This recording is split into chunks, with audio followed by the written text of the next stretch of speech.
unmute my guests.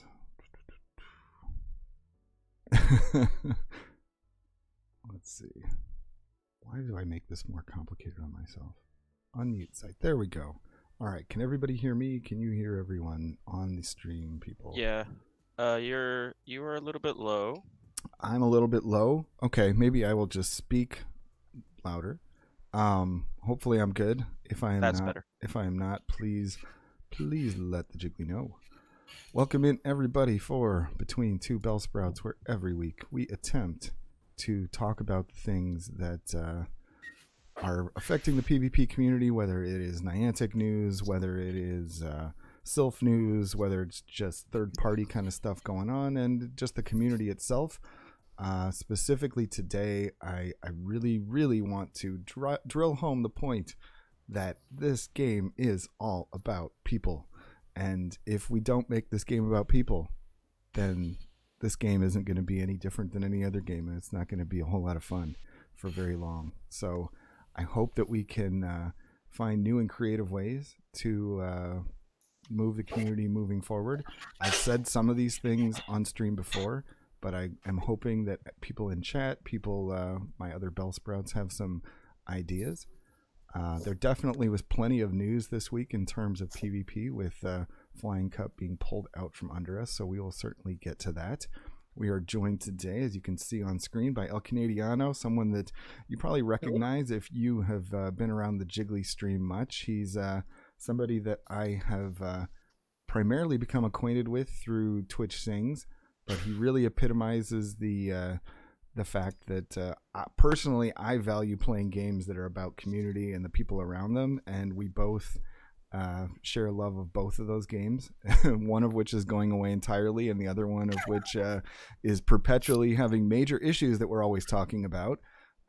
So maybe that says something about us, but the important part is that he's here to do the first of what I hope are many just sharing community stories, their own personal community stories about, why it is that kind of stuff, interaction, is more important than all the craziness that we stress ourselves out about, like whether it is our weighted cup, or whether we reach rank 10, or whether it's whether the game is lagging tonight, regardless of whether we're even gonna affect our elo. Sorry, I know sticklers in the audience will catch me if I don't correct myself. So I really want every week, if any of you are out there here have a story that's similar, better, amazing, just great, similar to what we're going to try and present tonight, then please come on the Discord, throw something in that channel that I have marked as what did I call it? Community greater than self, I believe, is what I called it. Jiggly loves to use these high-minded ideas as catchphrases, channel tags. They're probably a little bit less catchy than they ought to be, but please share your stories. I want to hear from you. I want to hear from you people why you love this game, and we have to focus on how we are going to continue to make this game the one that we love, rather than the one that frustrates us and stresses us all out. The reason for the timing of this discussion, beyond just wanting to bring some positivity, is that the Sylph season, the official Sylph season, is starting in October, just like within this week. So to me, it's pretty noteworthy that we are going to be facing a Sylph season that we are going to be starting under lockdown situation, as opposed to just kind of trying to adjust on the fly. So we as a community, we have some control over what we want this season to look like. We were kind of figuring out on the go. We were all just kind of like, oh, I can't wait to do all these mega tournaments. And I just want to do everything we can to shape our expectations and our approach going into this season, so we can all have the most fun with this game as possible, build as many connections, and just have less stress with one another. So all that to introduce what we are doing. Obviously, we have with us, as usual, Alyssa Rose with her lovely bows. That's not meant to be a poem. It's just the way it goes. And there I go again, rhyming. Scientist E, the man who proclaims his love of Mega Pidgeot, but as far as I know, just never ever receives my raid invites on time. I think we're going on something like 25-ish or something. Oh man, I just missed it. And Max, the just past birthday man who had a wild time last night doing his best Twitch sings, as I understand, even a cappella for some of the folks that were experiencing it through other means. We are all here today to have this conversation, and I will. What have you had going on in your Pogo world other than just GBLing when you're supposed to be getting raid invites, scientist? Oh, dang. Okay. um, that's pretty much it. Just you be yelling when I'm supposed to be rating Mega Pidgeot. Do you have a Yeah. Mega Pidgeot yet? Have you done one? Do you have a single energy Do for it? I have one? I think I've done one that you sent me actually. Oh, Yeah. I don't remember that. I don't remember that either, but I do remember doing it. What? Um, I do remember like actually getting the energy for it. So, Screenshot yeah, or it did not happen? I don't have the raid invite screenshot, but yeah, I don't know.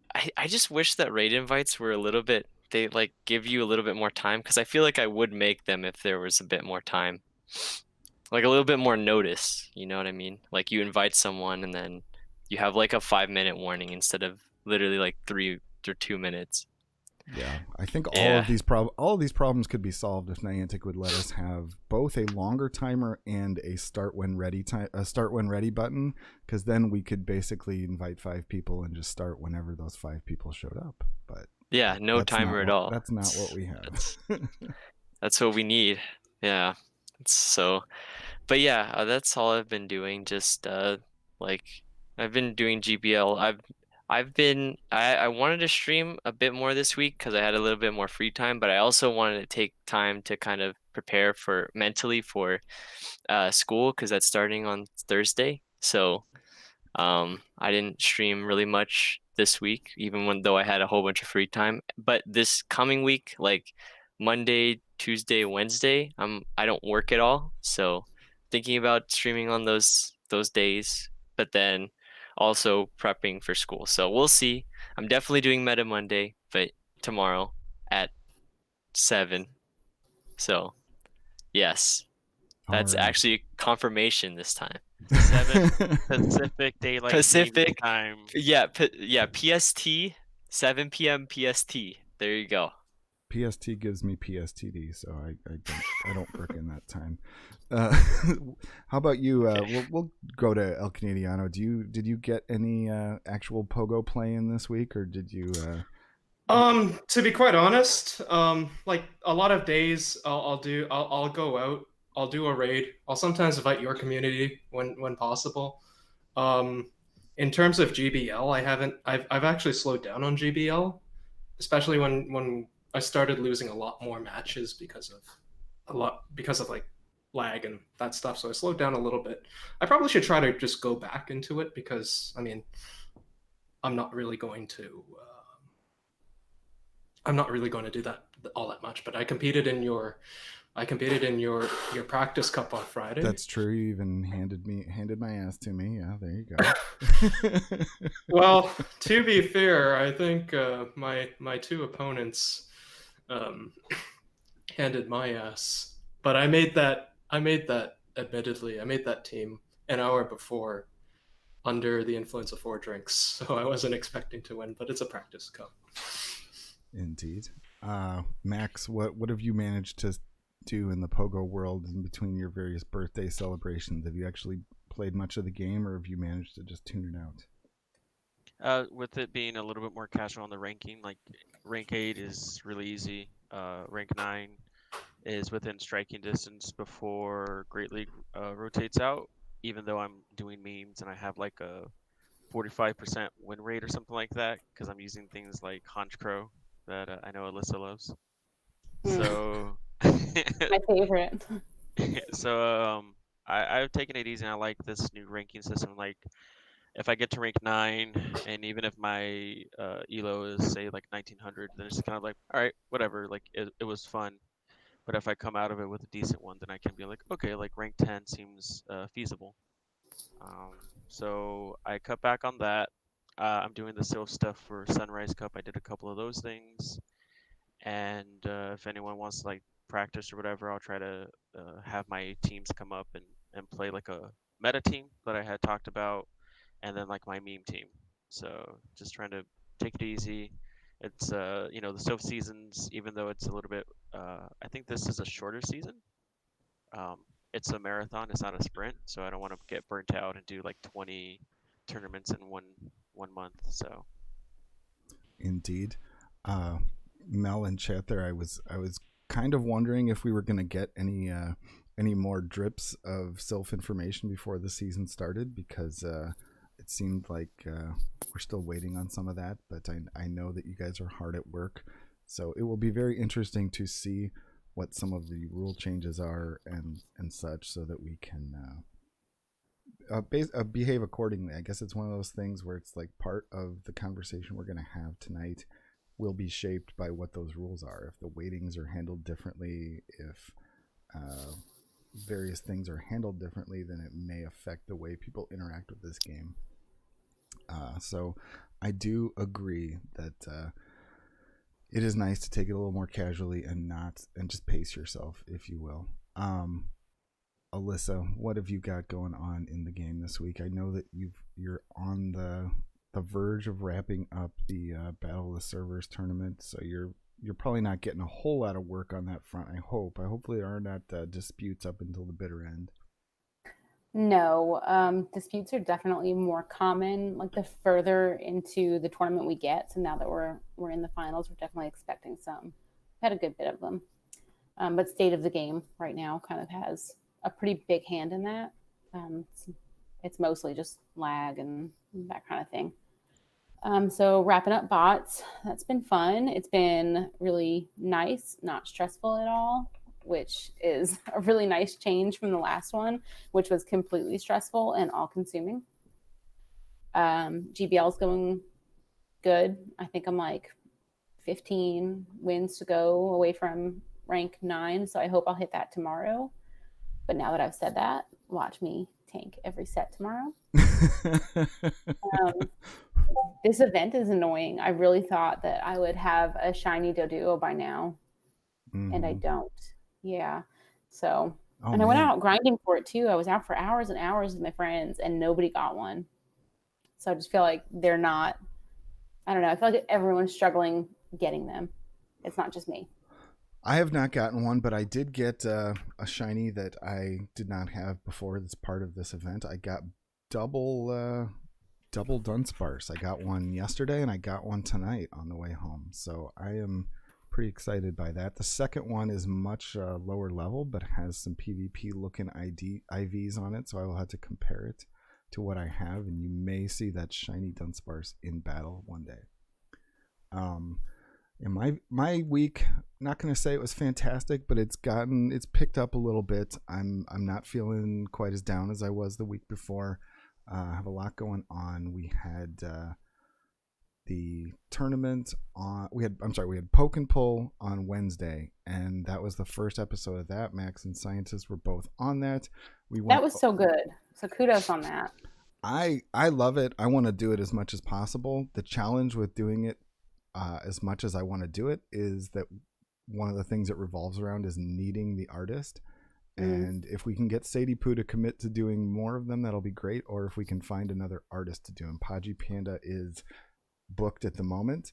So people who are aware of other artists in the community who might be interested in coming on stream and doing that with us, we are actively looking for that, because I would personally love to do it every week. Even if I had a different cast of people doing it with me each week, I think it could be a lot of fun.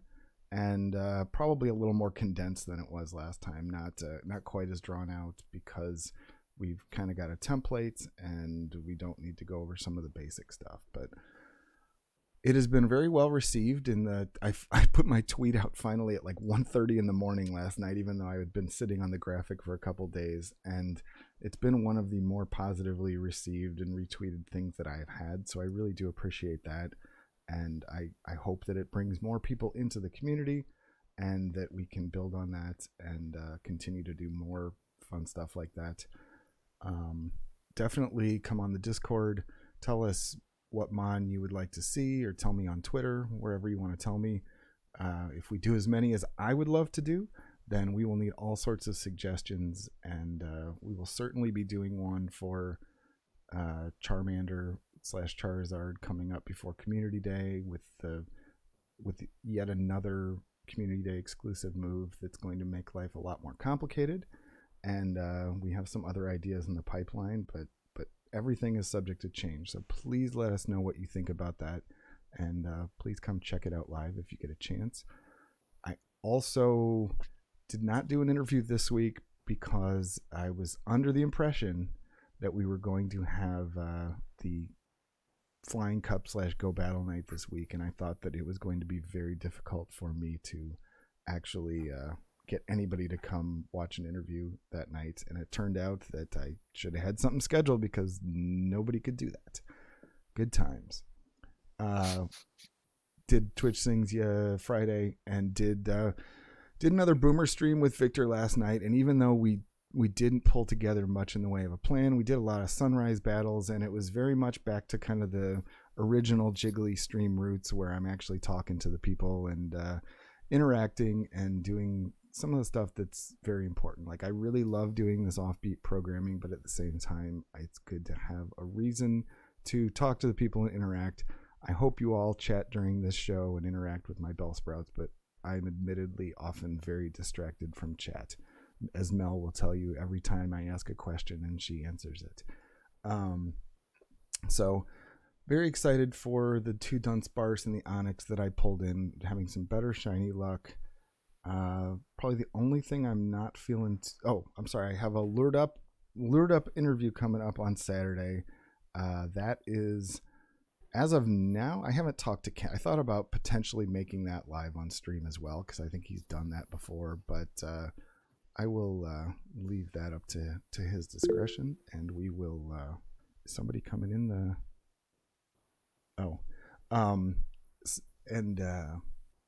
So that is coming up, and I've made so much noise in the previous weeks about how I want to have somebody interview me on stream, and frankly, I'm not 100% sure that the issues that I want to be discussing are going to come up in the Lord Up interview, but we shall see.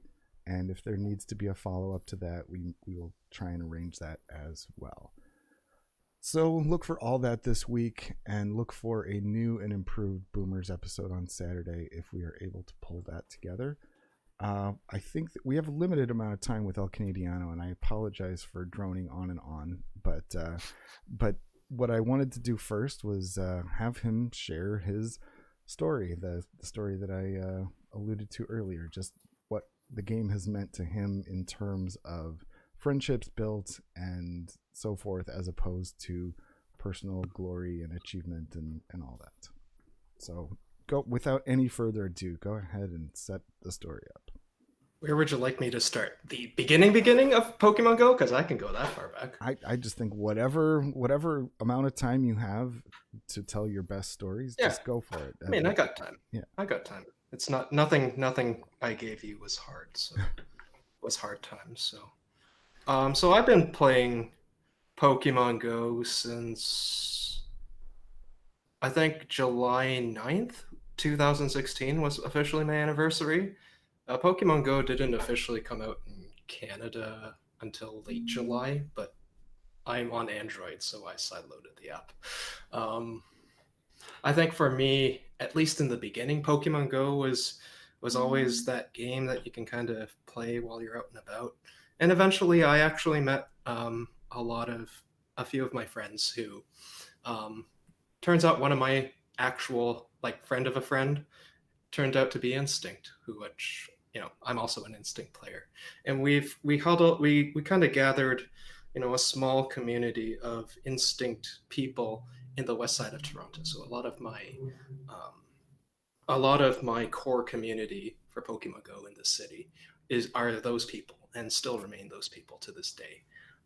Definitely, one of the things that I think was something that we often did back in the day in the old gym system was that we kind of just I'd take my parents' car and I'd pick them up and we just go off and go to a cluster of gyms and whack them.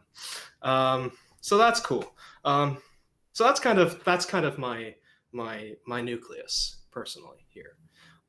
Within that nucleus, two of my friends and I, when the PvP was first announced, we started, and we're like, okay, why don't we just try this out? And our first tournament, we all went up to the north end of the city. We all competed. None of us won. And then eventually, actually, one of those two people started co-hosting a tournament in the downtown area of Toronto, and did that up until about season 1. Throughout season 1 and part of season 2, kind of stopping ish when COVID hit, but I guess that's a bit irrelevant to the story because I'm jumping a little bit ahead. But there's that, right? And one of the things that I always enjoyed was just competing with them, hanging around, and kind of the culture of a local battling scene, at least in the Sylph community, right?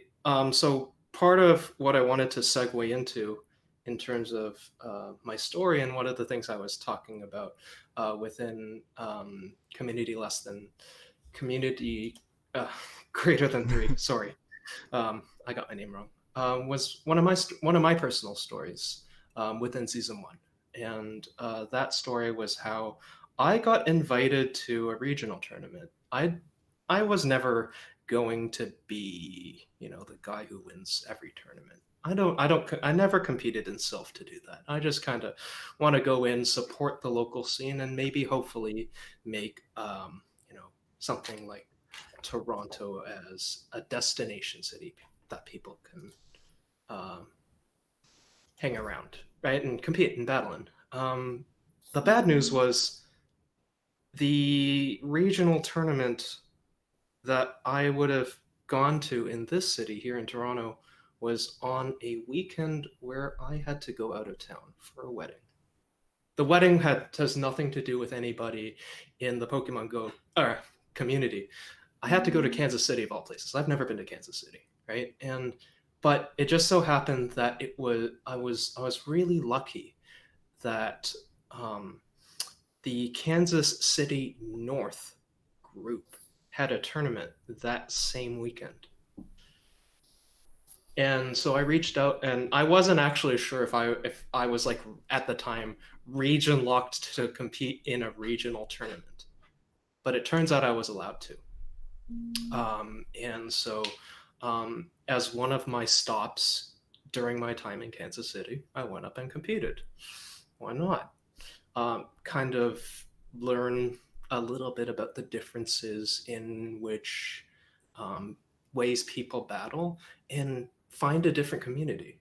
And the short story of that was, I had a wonderful time in Kansas City, and there were a lot of differences in the way the tournaments were organized in Toronto versus in Kansas City.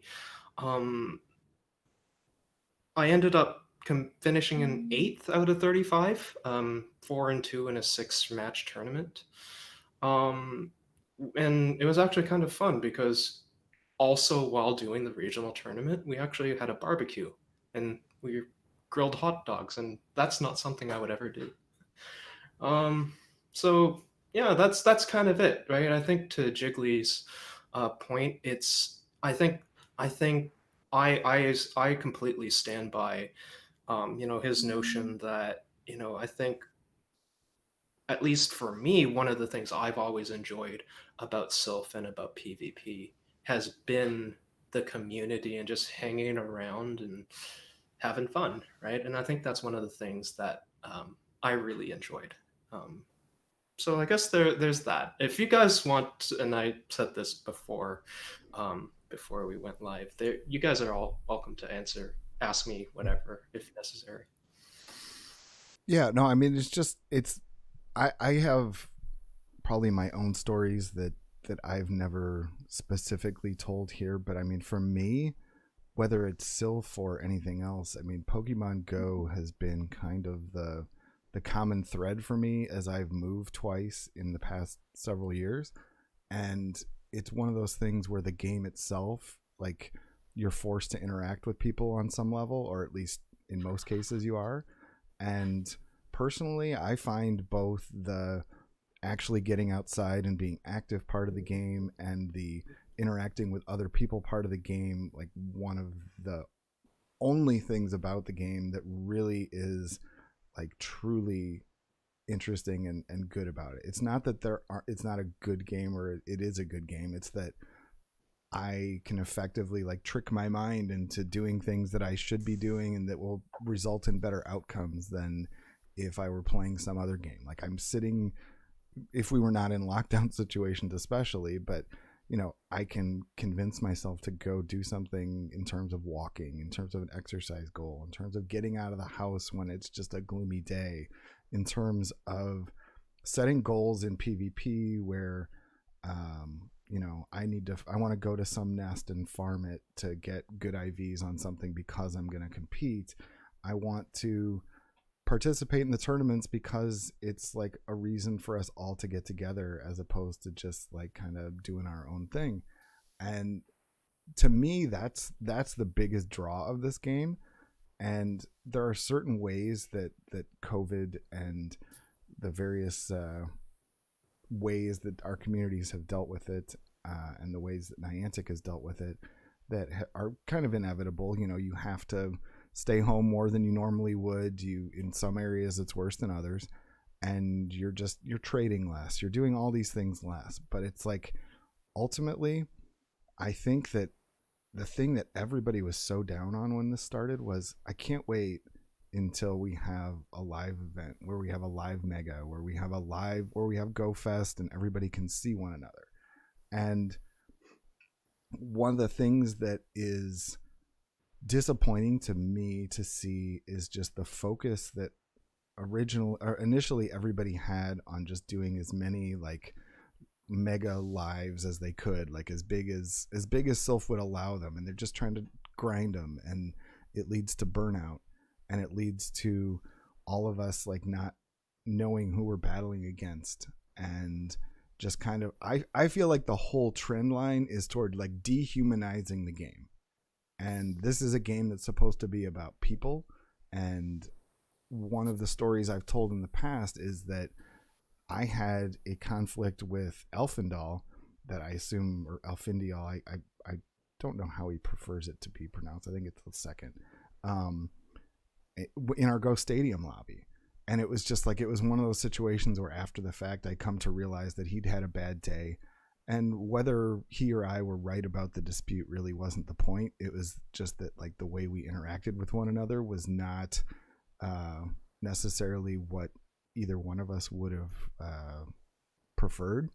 But at the time, I'd never seen his face. I didn't know who I think I had seen his face once, maybe on a Go Stadium stream, but you know, I hadn't gotten to know him through streaming, and there was just not that personal connection. And the thing that streaming has done, and the explosion of streamers has done to me, is to introduce me to a lot of different people. And you know, not all of them are my speed, not all of them are somebody I would tune into regularly, but at a minimum, when I see them on stream, I have a sense for who they are as a person.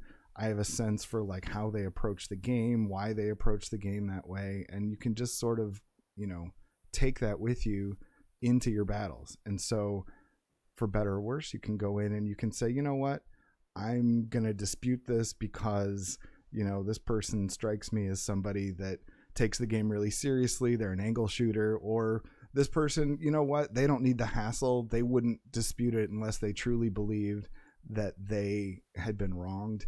Or alternatively, say you know each other well enough, like you're just going to trust each other. Like you're just going to be like, you know, okay, I'll give you a rematch where I know you do the same to me.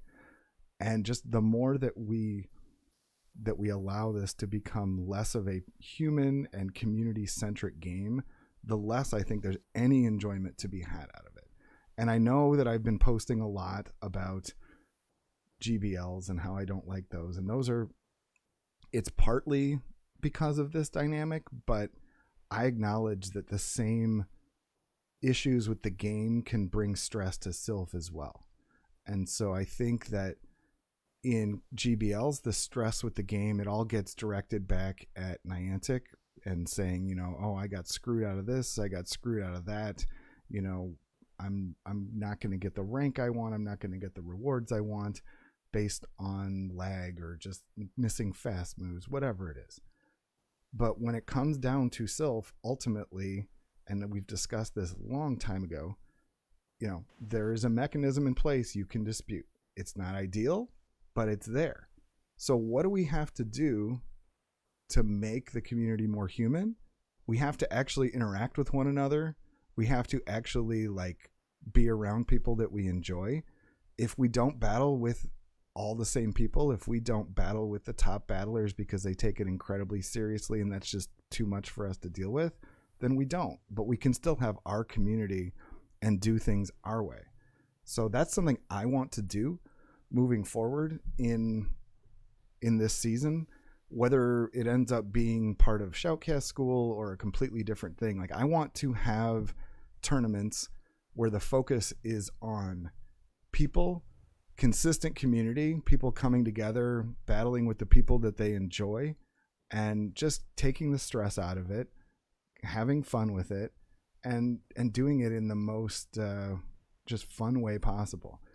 And so that's really the topic that we'll segue into, but they're all kind of interrelated to me. It's in the grand scheme of things, we need to focus on the fact that the only things that really make this game different are the fact that they are linked to real world things, that they encourage activity, and they encourage interacting with other people. So if you don't like the people, I hate to say it, but if you can't find people that you like through this game to connect with, and I would suggest that you surely can, you just might have to get, disconnect from those that you don't enjoy. But this isn't the game for you if you don't want to interact with people. This is just not that game.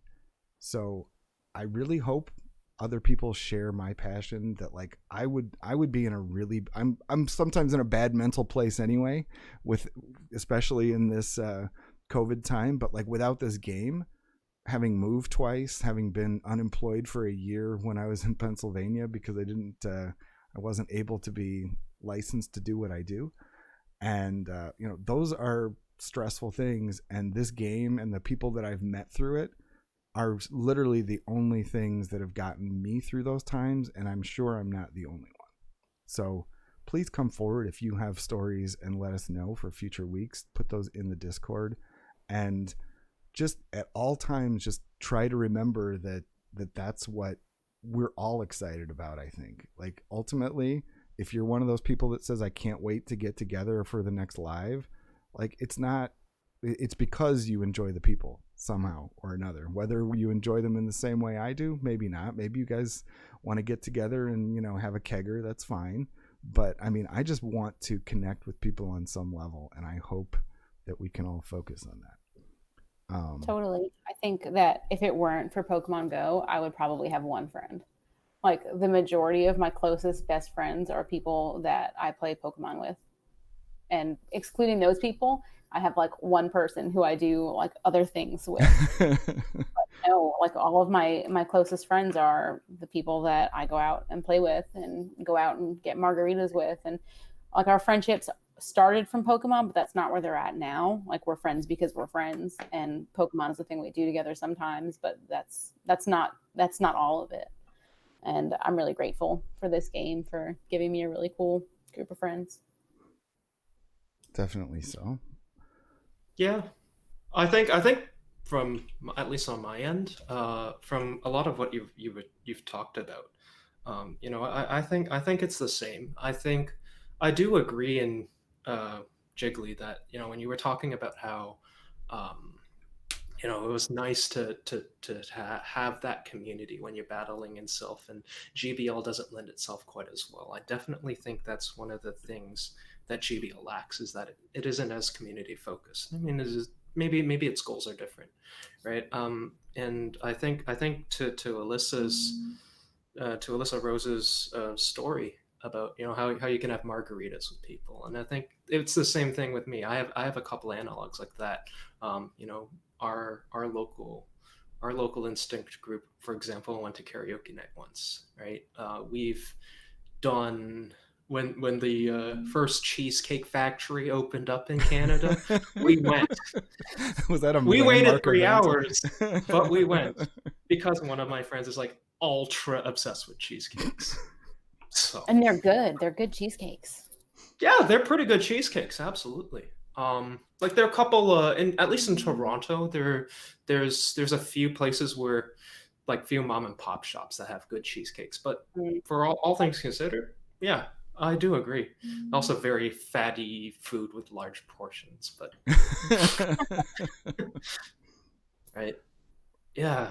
And the other thing I would say as well is that it's, in my opinion, I think it is inevitable that, especially for people who had goals around the community, building the community, I think it is, in my opinion, important to keep note that most people's goals would have probably been messed up because of the pandemic. And I think while we do admit that, like, probably that happened one way or another, or that we've been lonely, or that we haven't been able to do, we're hoping to get, you know, this and that and done in Pokemon Go, but couldn't. I think it's also important to note that, unfortunately, you know, there wasn't really much we could do, right? Does that make sense in some ways, right? Yeah, I definitely think. Oh, no, I John? think that's kind of the aspect that I want. The reason I want to have this conversation is that, you know, pandemic occurred, Niantic did what they did, Sylph did what they did, shut down all the live events, and everything was handled on the fly. And so within the framework of what you're talking about, or you know, whatever we want to, the AA mantra, that kind of thing, you know, dealing with the things that you can control, and not the things that, learning to know the difference of the things that you can control versus those that you can't. So we can't control the pandemic, and we had limited control over our initial response to the pandemic via Sylph, because we had, you know, people figuring it out on the fly, an organization that very much is driven by volunteers, all of whom were affected by the pandemic, trying to scramble to put together something to keep people, you know, from lynching them, basically saying they couldn't have Sylph tournaments. And so we all just naturally went the path of least resistance, and we were all just like, holy cow, look at these servers, look at Pogo Coliseum, look at what Go Stadium is doing. It's not focusing. Oh, a Gibble? Oh A my. shiny Gibble. Oh What? man. Oh, Right at home. Yeah. You gotta be just right kidding. now. a home spawn? Yeah, I got a random home spawn, and now Wow, I have nice. Gibble. Yikes. Oh. Nice. When you That's said boosted. when you Whoa. said hold on, Yeah. I thought that for sure you were talking to somebody in your home. I wasn't trying to push past you. Yeah, no. 940 weather boosted. Goodness. Yeah, it's holy- weather boosted. Holy Amazing. effing He's a- gibbles. yeah. He's a big boy. He's a big- let's see what the IVs are. So But thick. yeah, sorry. I saw that, and I was like, No, you're good. You're good. There's My some friend settings goes that under you have to hundo or transfer, so if it's not a hundo. Oh yeah, 100% transfer. Oh, Julio on Oh. Twitter. Oh, is it good? I mean, like, it doesn't look like trash. It might be ultra viable, or master well, no, not master, but ooh, Interesting. oh, it's the perfect IV. It's 69 IV. Oh no, Max. Oh For- no, Max. It's Oh. it is like, Oh. I'm not joking. It's a 69% IV. What, was that 8, 12, 11? Yeah. Okay. Only Max can get that on stream. Only Let's play some Lonely Island. for Perfect. sure. So, Sorry, you were saying. yeah, just that we have a Sylph season that's just about to start, and what we can control is what we choose to do with our approach going into it, both from an organizing perspective and from a participation perspective. And so that's why I really want to just talk about what we can do.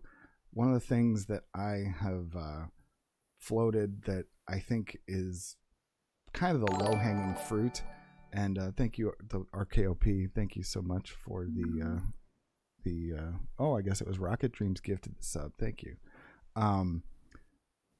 I just want to think about how we can approach this season beyond my original suggestion of just having maybe everybody on a voice call / video call, maybe break off into rooms for your battles where you actually are talking to the person. Like, make it as interactive as possible, because if we're doing some of these live anyway, then it's like the voice is just more personal than texting is, and it may be inconvenient for some, but I mean, we can kind of just like self-select what we do on that front. So I mean, I think that's the first idea, and I've heard people say that they've done things like that and that it's worked out well. Did you say that you did that with AR PvP, Alyssa? I know that Mel said that they did it with Sylph. We've talked about it a little bit, and it's never really gotten off the ground. But now that everybody is super into Among Us, and we're all kind of getting in the mindset that Right. having like this big Discord chat with all of us while we're playing is fun, and we're getting to know each other, and everyone's having a really good time, I feel like we might all be a little bit more receptive to trying a whole tournament in a voice chat. So I would really like to try that. It seems like chaos. Well, I mean, yeah, maybe. Right. I mean, I But think maybe that, like small groups, yeah. right. I think that it would Yeah, have small. to be like smaller tournaments. It might have to be like 16-person tournaments, and you like even break off into your like individual rooms or something, but just something where people are able to talk and just basically feel like they're dealing with people on their authentic level, as opposed to just like, how do I type exactly what I want to say about this dispute? Just like Among Us, you could sit there and you can say, how can I lie without actually lying? Can I type it lagged without acknowledging the fact that it didn't affect the outcome because I think this person's a noob? I guess I was wrong. Jiggly Dad is the imposter. Yeah. But No, I mean, actually, I actually was going to potentially suggest that to you. Like for me, I will admit that season 2, the pandemic basically made me stop playing Sylph. Up until the point where I actually started participating in some of your Shoutcast school tournaments. And for me, that also means that I basically skipped a lot of the switching to remote options. mm-hmm. And when I competed, I actually kind of regained some of my love for Sylph. Right. But because it was a remote tournament, I felt like there wasn't that human connection. Because for me, when I compete in a in-person Sylph tournament, I mean, at least in Toronto, we have at least the season 2 tournaments in Toronto. We were at a esports bar, and unfortunately, they're actually closed. They're closing down for good. So I'm hoping we can find a venue for in-person tournaments in the city come after that. But getting back to that point, like when I compete against somebody and we're just tapping our screens, I like to have that casual conversation. I kind of just like to do this. Hey, what's this? What's going on with you? How is your past matches? Because I think to get back to the original point, I think that that's kind of nice. It's kind of what I actually enjoy about competing in Sylph, right? I don't know. Yeah. So I would be curious if in the future, if you do a tournament and I can actually attend it, if we tried that, I'd like to see how that turns out. Yeah, I think it's 100% something I intend to try. Whether it will work or not, I'm not sure. And I obviously Mel's just in chat. I know she's talked about how they've done that. Anybody else in any of the other Bellsprouts who've participated in anything where you were on like a Zoom call or you were on a voice call or something with all the participants? Crickets. Just the auto rec stuff with like everyone doesn't really care about the tournament as far as like they don't have to put hours and hours and dust and resources into building a team only to go like 0-5 or something like that. It's just auto rec, have some fun talking, and like, oh my, I just lost to a freaking charmer because I had, two dark and one of them was Scrafty. Like, I didn't even see the other two Pokemon and I died with two shields. Like, oh, like that sucks. But then the very next battle is just like, oh, I won like just with 1 HP. Like it was amazing, and just kind of focusing on like the memes and the good stuff versus and even if there's lag no lag no lag one GGs and like not even caring about disputes, just having a good time.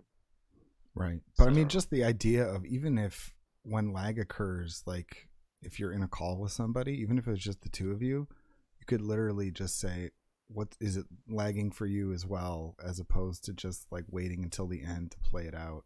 Or, you could say just whether you thought it affected anything on the fly, just and like quit if you both agreed, because that would be perfectly fine with Sylph if you both agree you should restart, that you could just stop in the middle. But if one of you doesn't agree, I think some of the folks who've just like quit midstream and then they expect their opponent to give a rematch, I think that technically that is something that they are not allowed to do, where you just like quit just so you don't have to reveal your team. I mean, it sucks, but that's the way the rule is, and I don't think it's strictly followed in many cases.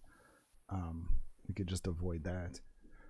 The other thing is that if we had, I was thinking if we had unranked tournaments, especially in smaller groups, that would be something that would maybe like feed into something more serious, where you just would do like something unranked, so that like if things didn't go well, that there wouldn't be as much pressure on it. But in the end, like if somebody won, that they could do a ranked one that would be more toward the end of the month or something like that. I don't know. Were you starting to say something, Scientist, before I carried Oh on? yeah, no. I was just gonna say, like, the only problem I see with having multiple people in a Discord call, is that you have like people like me that don't want to talk over other people. So if people are already talking, and if people are like saying things and talking about their matches, I don't necessarily want to say like bombard on top of them and like try to be the louder voice and say, "Oh, is it lagging for my partner?" Well, no, I don't want to think do I think during the matches, that definitively you would want people in a separate chat. Right, It's right, just like a one-on-one, yeah. right. But yeah, and I was gonna say, like, I've like this past season, I did when I met because I met Dylan through Sylph.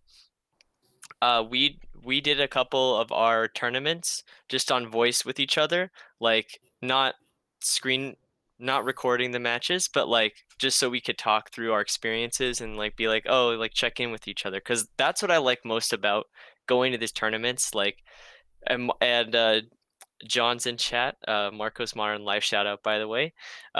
He can attest to this, because in LA, I would always, like, after our matches, I would go up to him and be like, "Hey, yo, John, how'd you do last round?" Like, we would like talk, and like it was so much fun.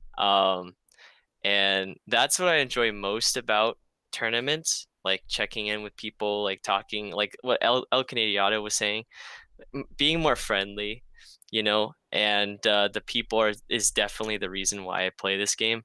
So Dylan and I have done a couple like late night like 2 a.m. tournaments. Like in like Malaysia, we're like, okay, what's our plan of attack? What are you doing? What am I doing? Okay, so I wish you the best of luck. Let me know how it goes. And then like we go on mute and do our matches, and then we're like, how did it go? And then it's like, it's super fun. I think doing tournaments with other people is super fun. and then when you get matched with each other, you just like you're just like okay. Yeah, that's how, and then he like smack talks me. No, but um no, it's so much fun. I think doing tournaments where you have a buddy system type thing is super duper fun. So especially in this remote setting, it makes it more personal. Maybe that could be like the alternative if this whole like voice chat thing doesn't work out. Like you can, like, it might be encouraged to like do it with your buddies, but like I don't know, there has to be some rules to that, obviously. But yeah. Yeah, I mean, Yeah. no matter how you do it, there would have to be rules. But I mean, ultimately, what it's about is like kind of communities developing and finding one another where they have similar expectations, where they're all kind of on the same page. And I think that you would find that a lot more quickly through a voice chat than you would through some of these other like anonymous flash tournaments and stuff, where it's like everybody pops in, they're expected to read certain rules. If they didn't, they can be removed. But ultimately, like, they still slow things down. They're still all going to be on different pages just because somebody is used to doing tournaments somewhere and other people are just like getting the link randomly, and it's just a complete chaos. Alyssa, how do you feel about scientists' use of the word of super duper? I believe, is that a best Apple expression? Super duper. Absolutely, sure is. Oh yeah, because I said super duper fun. Super Yeah. duper fun. I don't know if anyone but the best Apple can get away with saying that these days.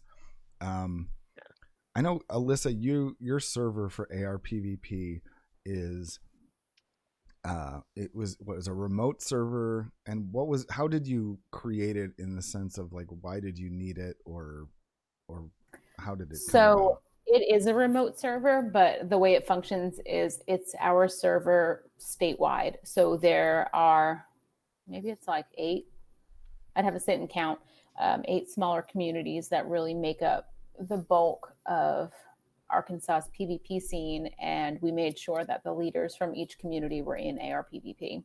So we did start it as a remote lobby thing, but we really wanted to be able to do bigger tournaments with everybody throughout the state.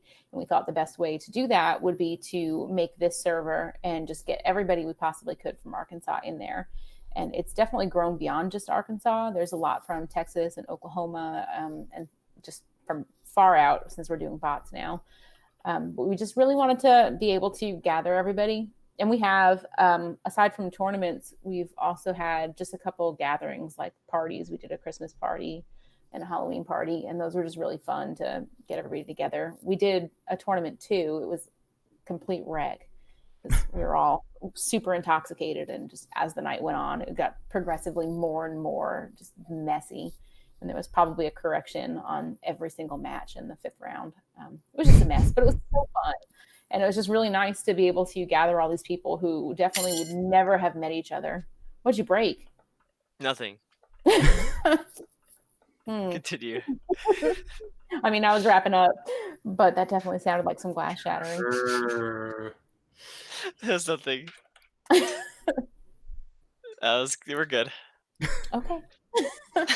Yeah. So we do remote tournaments, but we also like to advertise our local tournaments there. And since they're all basically within 2.5 hours of each other, it's really easy for us to be able to drive to everybody else's tournaments. And so each of our smaller communities has kind of enmeshed with the other ones, and now it's the same people showing up at all of these ones statewide, which is pretty cool, but also, I don't know, probably not so cool when it comes down to having different communities on the leaderboards for self. Is there anything that you think you've learned through kind of the creating of a PvP server that's still fairly like community based, but is ultimately a remote server, that you think would help people to more effectively build communities rather than just leaderboards, if you will? I think it's just really important to be tolerant of each other and to keep your interactions friendly, even if you don't like somebody. It's really not that hard to not be a dick. It's just, you can just pick being nice. It's so much easier, to be honest. Oh yeah. Yeah. I completely agree. Like, yeah. maybe I'll have a I in one of my local tournaments here, I probably had a scientist moment where I'm quite sure that I had a Lairon that body slammed a ride in a lowland Raichu. I forget which tournament this was. It was one of the season 2 tournaments. I would have hypothetically won, but for some reason the game said I lost, and the other person who wasn't a regular said, "Oh yeah, I'm going to just take the win," and I'm just like, Oh, is that why a scientist moment? I see. Yeah. but I just gave her. You know what? Like I gave her the win anyway, because at the end of the That's day, awesome. at the end of the day, is it really worth it to fight it? The other I thing know- that I yeah. forgot to do was record that match. So Yeah.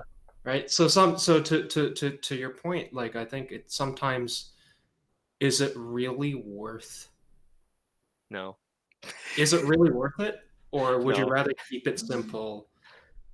Rather keep it simple, keep it kind. And there are times where you might just want to just take the loss for the better of the community, even though it might not hypothetically have been right. Right? Who cares if it's right? It's a game. Yeah. Yeah. Right? Because at the end of the day, you want to foster the community. And Yeah. What's my right hope about a would have game? been that we would have seen more people coming to Toronto tournaments. Yeah. That's kind of one of the things that I think is really cool, because I actually wasn't familiar that there was an Arkansas-wide Discord server. So that's quite a challenge, but maybe that means that you could maybe one day bid for a mega when the pandemic. I was really excited about regionals. We had it planned out so nicely. Not trying to pat myself on the back, but we had so much fun stuff planned. And we had a whole, it was like a German beer hall we had rented out, and yeah, like Mimosa Bar and battling just sounds like my kind of day. And I was fully prepared to tank regionals and just be super wasted and have the best time. And Would you have served German food? Because German food is amazing. They do. They have really good, all kinds of different like bratwurst, but they also do a chicken and waffles bar in the morning. And I mean, I can get down with chicken and waffles too. Not German. Alright, so as soon as COVID breaks, Alyssa, just schedule some type of tournament there. I don't care if there's only 8 of us or whatever, but I am there for mimosas, and I am there for chicken and waffles. Right, like it would have been so fun. We had lanyards ordered, custom lanyards for everybody that came, and just all kinds of prizes. We had so much stuff donated and so much stuff purchased. Hundreds of dollars spent on prizing and all kinds of other stuff. We were really pushing. Border opens up again. We're hoping that it happens this season. I still want to do all that stuff. We were so excited, and COVID, man, ruins everything. We can always hope, right? Because it's hard for me to predict if we'll have in-person tournaments. Yeah. I think what I think is the grim truth. I think we talked about this quite a bit, but the grim truth is that, you know, flu season is coming up, and I think there's going to be a resurgence. But yeah, Oh, good so Apple, you're supposed to be so the hopeful no, one. but You're not there. supposed to be like me saying like it's not gonna happen. It's all over. I mean, It's doomed. I don't know. I'm also. I mean, I could be matter of fact if it warrants it. And this discussion is. I mean, I don't want to give people false hope. That's not good. I feel like I'm jaded about this because I do live in a more rural area.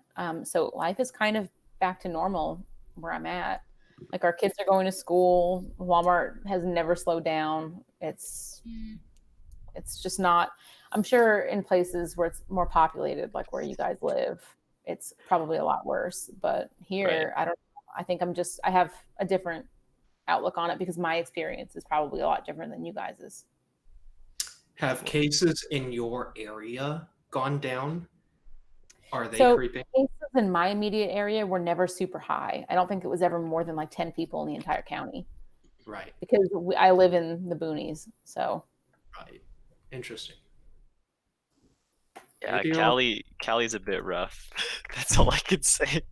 We're always on the news, and I'm never proud of when we're on the news. Yeah, I don't know. I don't know what's happening, honestly. We could all be underwater tomorrow and I won't even know. Oh, yikes. Orange County is just a mess, a hot mess. It actually is. Yeah. As somebody believe who was part of putting on the mega in California, Max, and somebody who I presume would agree with my overarching point that the people that we do this with are more important than the game itself.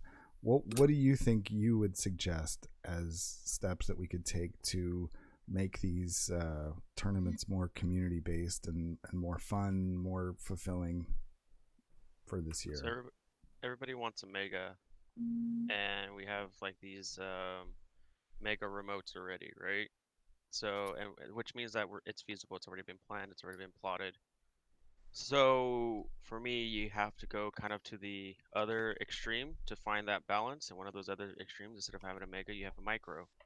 You have a 8-person invite, especially like that would help to those who may be more like Alyssa's situation or the APAC people who have more or less beat this thing. Like the Kiwis are being responsible, the Aussies are being somewhat responsible. Like I know some locations are hit harder, but because of everything being so vast, if you guys feel like you guys are safe and you guys all hang out anyways, and your city or your government says you can have 40 people, then you have these micro tournaments, and you just like the 8 of you meet up, you guys play it, have a good time, and then that's it. And you have your little tournament. It can be weighted or whatever, and then having all this stuff means that some people can kind of hop between all of these micros to the point where you start to network and make these webs of friendships. And then we go to back to the megas. Hopefully, I'm predicting like March or later is when we can start having these big things. I don't really think megas are like big 7-8 round tournaments. I don't really think that's on the horizon for this year. But with what I was saying earlier about how it's just not that bad here, I see no reason why we couldn't have an 8, 12, 16-person tournament. Like my actual job is making wedding and event cakes, and I have a wedding like every single weekend almost until Christmas. And these are like a big 150 people weddings. So if they can do that, I guess I just don't see why I can't have an 8-person tournament while I'm having margaritas anyway with those same 7 other people. I think the biggest challenge with this, if we're going to segue more into the COVID side of things and the pandemic that we live in, I think the challenge becomes more about the notion of contact tracing. That's where I'm segueing. That if somebody does knowingly get infected, can you potentially trace all the people that they could potentially affect as well? And if there actually genuinely, really and truly isn't that thing, then I think perhaps to Alyssa's point, that to me, in my opinion personally, might probably be the way you can truly say that's probably not going to cause an outbreak, right? I think that's generally how I think I would personally approach this. I happen to live in one of the more populous areas of the biggest city in that this country has, and 5 minutes away from me, the health inspectors have shut down 3 establishments because there were potentially outbreaks in that area. So obviously I'm in a more densely place compared to Alyssa, but that's kind of the challenge, I think, right? I would be curious to see if micro tournaments could work. Although I would wonder if you would have to socially distance these clusters of competitors in a way where it actually would be safe. I imagine that you would. For Yeah. our usual tournaments, we reserve a space at our public library, and it's the community room, and it's a room that can hold like 80 people. So we're able to effectively spread out. In the past, we feed everybody. We provide food for everybody at no cost to them. And that's obviously something we probably would not do with COVID, but I think it would be pretty easy to be able to spread out and stay 6 feet apart. I understand that not everybody has a setup like that, so that probably wouldn't work for everybody. Like people that cram into small restaurants and do their tournaments at the table, that probably wouldn't work. But it's definitely doable. I think that the biggest issue is they can't guarantee that we can do this safely for everybody globally. So it's Right. easier to just say nobody can do it instead of you have to follow these guidelines when they really can't check up and make sure we're all following those guidelines. I think that's what Mel just said. Well, Oh. like the thing is that and I think and I generally completely agree with Mel there. well, I think, It's not an easy thing when you're organizing like this worldwide fan-oriented tournament system, right? And at least from their end, I definitely see how you have to play ultra cautiously. well, on like their end. just from their standpoint, because they're an org, they send out the statement, they send out the disclaimer, the CYA, and it's like like if we have these micros, and if you're gonna meet up with like scientists and Super Sci met up, right? And if they were part of a remote tournament, they're both hanging out together. Like, Soph has no jurisdiction on what a private person wants to do. All they can say is that TOs, please do not advertise these like in-person tournaments where you guys are all hanging out. But if your government or your group or whatever all have like a standing agreement, we'll have a remote tournament where we're all gonna be, because most of our IRL tournaments, people were like, "Oh, you're gonna battle? All right, cool. Let me scan. Okay, I'm gonna be over there. Good luck." And then they go all the way like 20 feet away, anyways, to do their battles. So it's like, That's no fun. Yeah. um, Yeah, I well, it's don't like because like some people like some walk people around yeah. anyways. Like they're like Maybe we're scanning, just they're more walking friendly in the around. South. I don't know. I want to chat with people. Yeah, Well, no. well, like it's not everybody, but like some people do that. Like everybody plays the game differently, anyways. So Yeah. like if Classic some people like go all the way away, some people are hunched up with their best friend, and they're kind of like, "Oh, dude, like look at this or whatever." Or I miss like being able to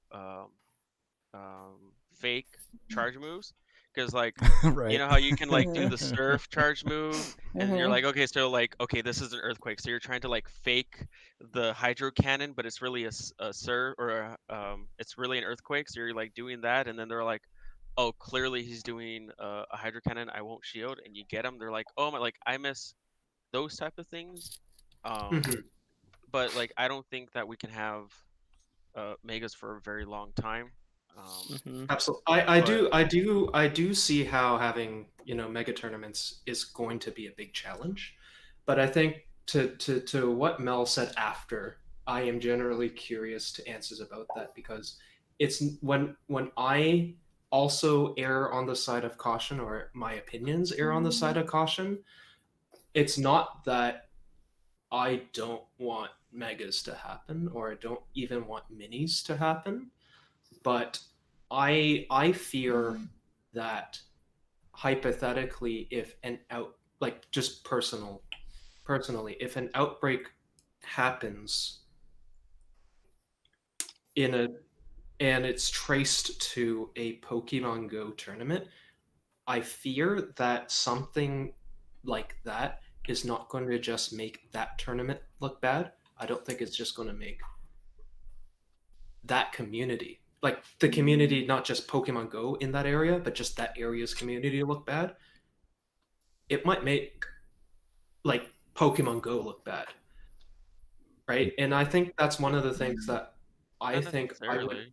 be mindful of, that if the local newspaper says, uh, you know, COVID outbreak traced to a Pokemon Go tournament, that might I would be cautious about that. Well, they had an Italian dude who said like he broke quarantine for like a week or something like that because he wanted to play Pokemon Go, and like that was a nice meme for about a week or something.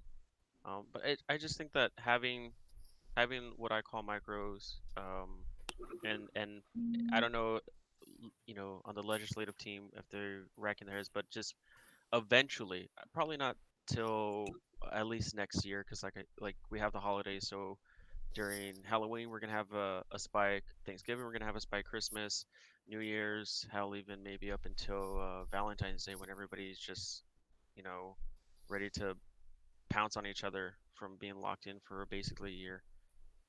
After all those spikes, I think around that time, like having these micros or having something where the legislative team is able to say something like, um, we do not wish to promote these IRL tournaments.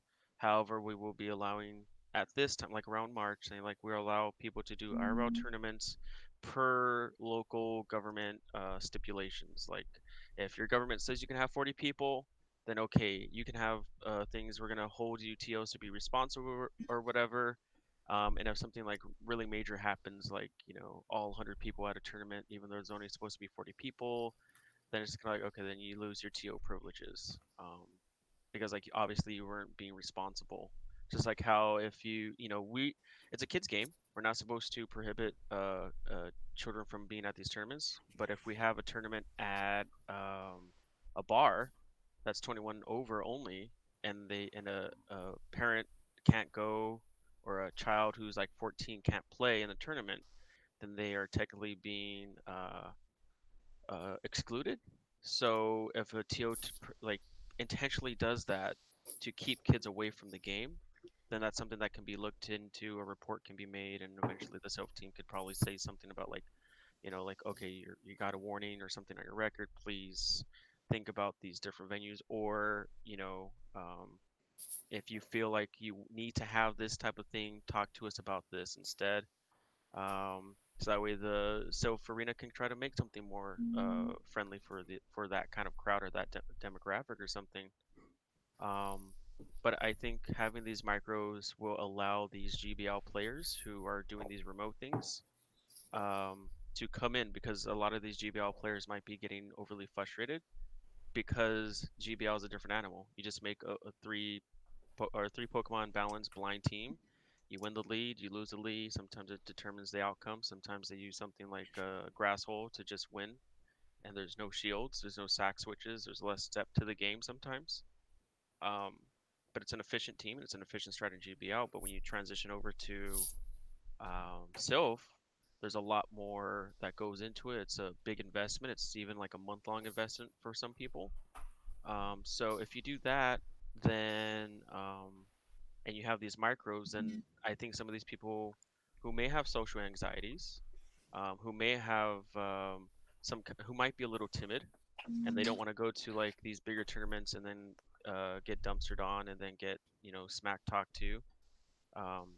Going to these micros might be the perfect introduction to this type of environment. And then when, like I said, if the community allows you to do 40, then you can go to like a moderate tournament, because some people still struggle to get 8 people for remote tournaments. So I figure some might be the same for these IRL tournaments.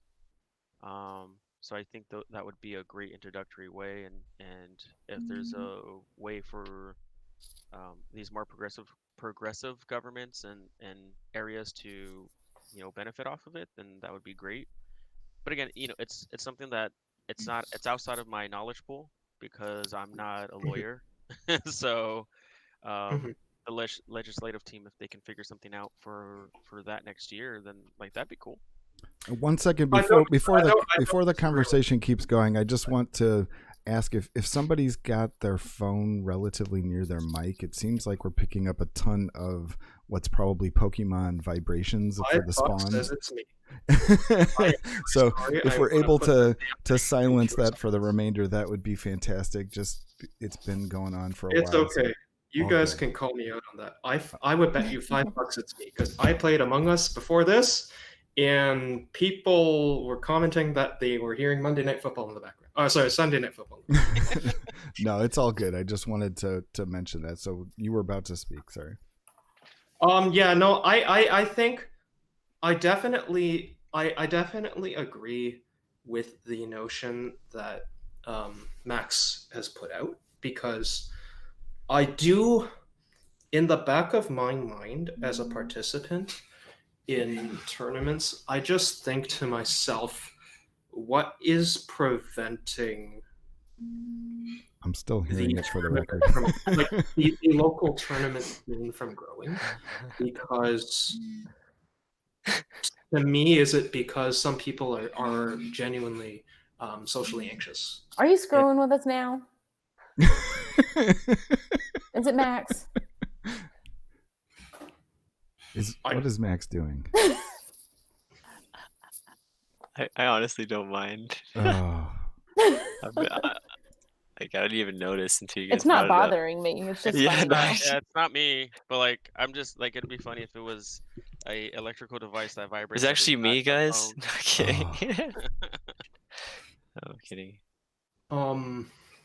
My phones are on my desk, and Oh, the phones. also on the desk, so it probably was me. It would not surprise me if it was me. okay. Sorry. No, it's all good. It calling me out on something like that, if it genuinely was me, it's not a problem with me. Yeah, so like I do think about like if in my 40-person WhatsApp group of instincts in the West End of Toronto, I think only 4 of them actually have participated in a self tournament. And I think to myself, what's preventing that number from being 8 or 9, for example, right? And I do wonder, because I've never polled the group, but what's preventing some of them from competing more? Yeah, and I think that what we would be best served doing is trying to think about the ways that we can give advice to Sylph as they're trying to come up with their responses, since we do have Mel here. And it is a difficult question, but one of the things that, you know, we don't know how they're going to come out on what the ranking system is going to be, what the weighting system is going to be, and they may have already figured out a lot of these things. But one thing that occurs to me is, say you are able to do tournaments that are even smaller than before. Maybe you're able to literally do a tournament of like 4 to 6 people, and you can only maybe count one of those a month, because you don't want to just like have people just abusing the system and recycling the same 4 people just to rack up wins. But something that kind of tears down the walls between doing mega tournaments and doing small tournaments, where basically if you were to do an accumulation of small tournaments that effectively resulted in the same number of battles and not unbelievably limited in terms of the range of people you're playing, that would be treated in the same way as doing one mega. And in that way you could get people that were more casual, didn't have the time to set aside the crazy amount of time that some of these megas can take. You might get people who are in smaller communities that are just simply not able to get together 8 even when times are good, much less in a time like now when a lot of our communities have frankly tuned out, I think, on a lot of discords that revolve around playing this game. I just see, crickets a lot of the time. People are sending out remote raid invites, but not a whole lot going on in terms of local activity. So to me, that would go a very long way if you could break down the walls of the 10x weighting combined with the mega tournament kind of bonus for participating in a huge one. Like, just set the cap on how many battles you can do that are ranked, and somehow make sense of the way in which those are counted, and don't put a cap on, or don't put like a floor on people's participation.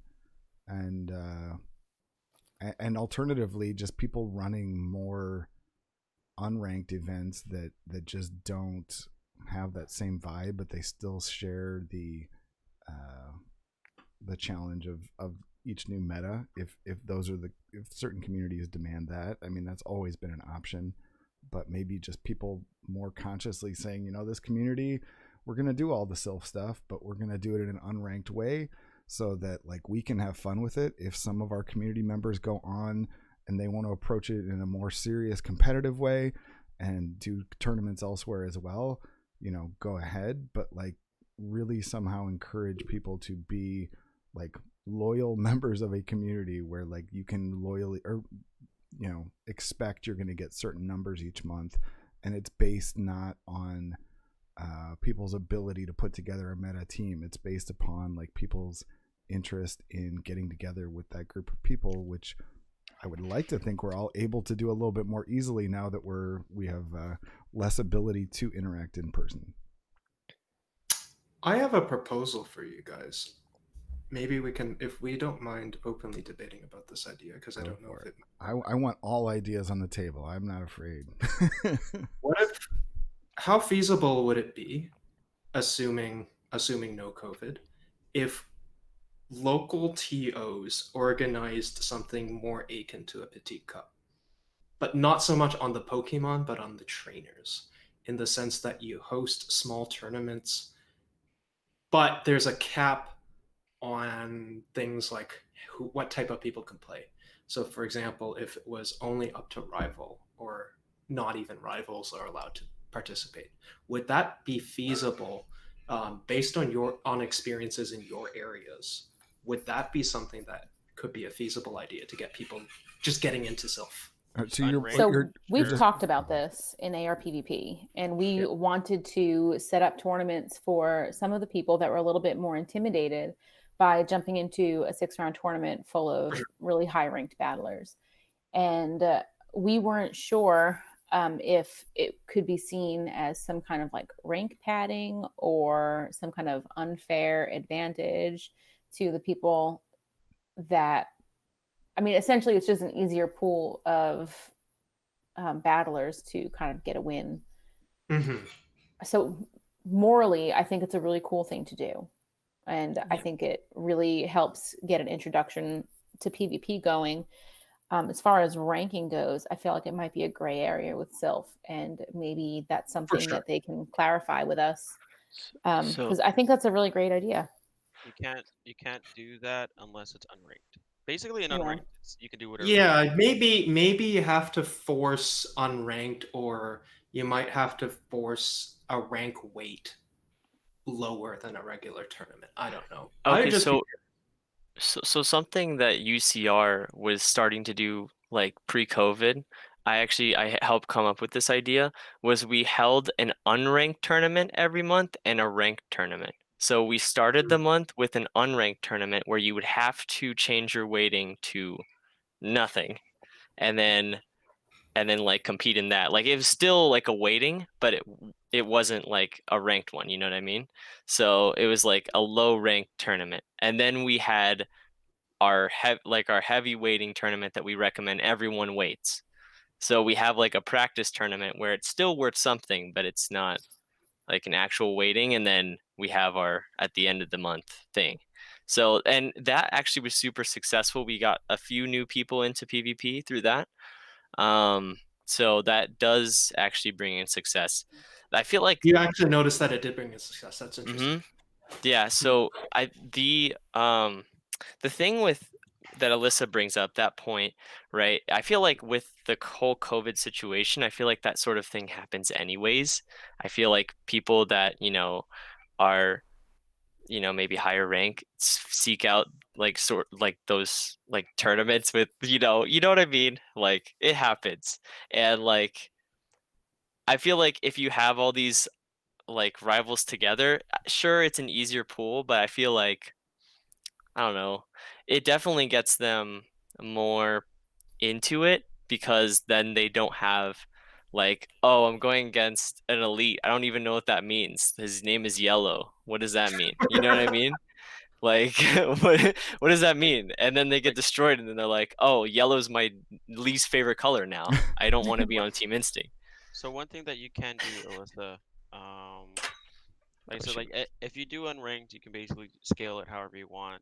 But for ranked exclusive things, let me put the link into the chat so everybody else can learn with us. So there's the link for their quick reference questions. Yeah. Are private ranked tournaments permitted? Yes, you can hold an exclusive tournament as long as you aren't restricting participation based on protected classes like race, gender, etc. And tournament organizers have the right to exclude anyone who is banned from their community. Mhm. So you can have like a beginner-friendly tournament, and it can be ranked, but it's just a matter of advertising that and articulating that is just like the real question. Because if somebody feels like they're being prejudiced against in some way that is one of those protected classes, and I think one of them also is age, then you know, then that's the one thing. But I believe this is the answer. One of the things that Mel was pointing out was that she was saying weighting is not ranked, and um, when she would, and one of the things Mel also said was that like weighting is how much, like I would assume the participation of a tournament affects the weight in the rank. My suggestion in some parts also kind of implies it, if you do rank hypothetically a tournament in in a manner that is comparable to a regular ranked tournament, but only restrict like stronger competitors from not competing in a hypothetical small like tournament for beginners. I do agree there is I do agree that like there would be problems that like hypothetically a lesser skilled player might shoot up the ranks when they probably should not have. That wasn't intended to be what I suggested. I was suggesting more that if there was a hypothetical rank, and hypothetically it might work without having to force ranks, but just the notion that if you even give it a lower weight, might there be something that might that be feasible? Although maybe it's if you just have a petite cup tournament, which is unranked, maybe that's good enough. I don't know. You can unrank anything. We do a lot of unranked tournaments in AR PvP, and one of our favorite ones to do to kind of help guide the people that are lower ranks is a team up kind of tournament where we have everyone who's interested express interest. We take the top half sorted by rank battlers and we pair them with the lower half. That way, every lower ranked battler is paired with a top half battler, and the top half battlers kind of mentor and guide them through each of their matches. It's an unranked tournament, but we still try to follow whatever cup is going on. And yeah, it's really fun. And you get to know someone else in the community, which is really cool. It's a great way to make new friends and learn some new strategies. And I mean, there are times where the upper ranked battlers might learn something new from the lower ranked ones that you wouldn't have expected. It's been a really cool experience. We've done that twice now, I think, and both times it was really fun. So I'd like to do some more of those going forward. And it's just really fun to kind of help the other person think through what their lines of three should be and help them work out a strategy. And it's gotten so much positive feedback from everyone who's done it there. So community leaders, highly recommend if you guys are struggling to get new people interested. I think it's a really cool thing to try. I think that the notion that like a specific group hosting multiple tournaments in a month, in your case, like for example, to take Alyssa's example, like a specific town in Arkansas, like them hosting multiple tournaments in a month, I think that might have been a good idea that we probably should have implemented in here, because one of the things that happened was that in season 2 for in-person tournaments in Sylph, most of the regional areas in Toronto congregated in one tournament that always happened at the beginning of the week. But in practice, what a lot of trainers were doing was they would not rank that tournament and then go off in their local areas or their local regions in this city and in the surrounding areas to do their ranked tournament. It's just something that I've been thinking about. But maybe we in this area could have done a better job in that. I don't know. Also, I guess for full disclosure, I was the chat mod of that major tournament in the city. So Nice. Yeah, it's this new season. It brings in like these like we want IRL tournaments. We want like the game to just kind of function. Um, there's going to be a lot of new players, going to be a lot of experienced players, and the knowledge gap is getting smaller. Where like for me, when I was learning before they added all these features, like um, uh, having extra energy, but now you can see that in the animation, so everybody knows how to do that. Some people thought as soon as you got the charge move, you had to throw it. So now people are like, okay, so like that skill gap is getting bigger. Hold on. And Sorry to clarify, the skill gap being bigger in that. I'm sorry, smaller. The skill. So more people are familiar with things like not always hitting the excellent, not always this, not. Yeah. Like, Things like and that. then Okay. people are learning their typings. People are watching more videos because a lot more people are making content. Right. So like it's a lot more. Like a lot of battles are a lot closer, and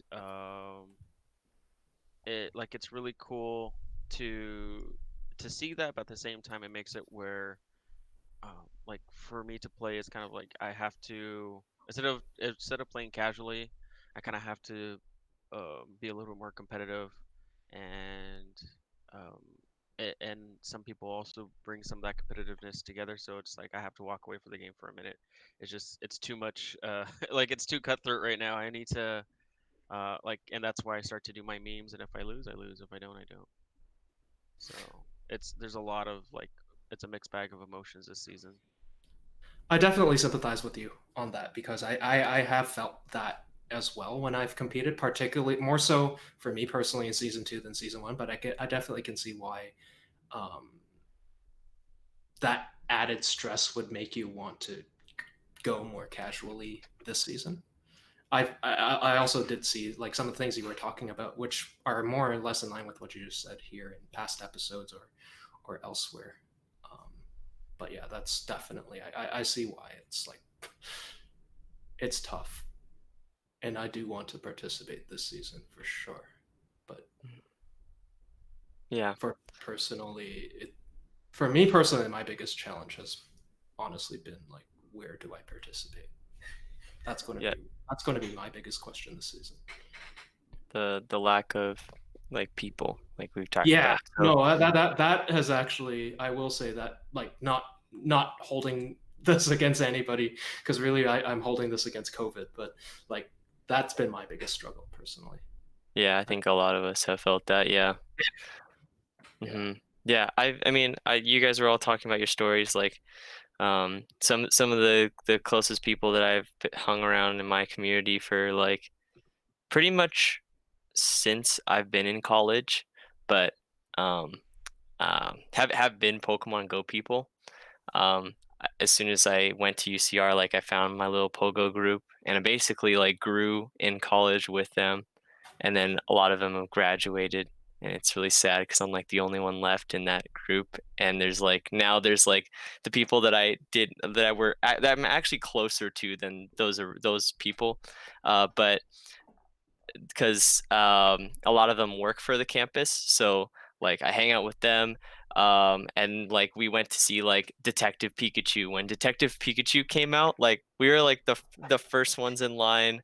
Like I was super hyped. I had like my Pikachu shirt on, the detective hat. Dude, I was so hyped for that. Crocs and socks as well, or just yeah, no. This is Okay. pre-COVID, so Okay. I I'm actually knew trying how to dress. Yeah. But now I just don't care. But yeah, yeah, I, like that's so much fun. Like those memories of like going to like movies.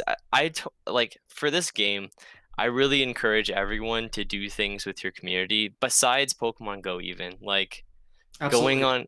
going on like camping trips, karaoke, whatever. Like do something, because this game, yeah, it's amazing, but it's really all about the people, like we've said so many hundreds of times today. And like those are friendships that you're never gonna regret having. So hopefully if you can find good people. So that's something you should do with your community. I think honestly the best way to get to know people personally for me, I'm an outdoor person, so I like camping. We haven't been on a camping trip yet, but I really want to go if there's ever a chance like post COVID.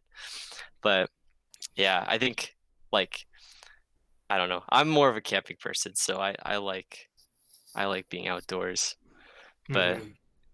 So yeah, one of the challenges that I think you guys are highlighting, and it really ties in with a lot of the feelings I have had recently, and some of the frustrations I've expressed on Twitter that not everyone fully understood, is when you don't have an automatic go-to community to go to, whether it is a local community or an online community, then people are just going to kind of either not participate, or they're going to participate in something that has absolutely nothing to do with the community.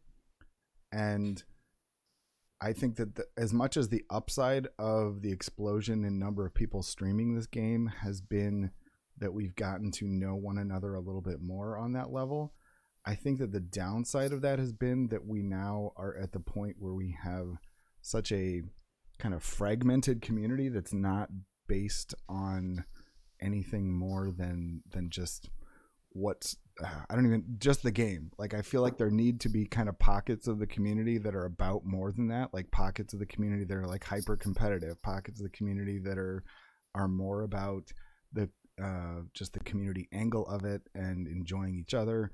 And even in that regard, people are going to enjoy each other in different ways.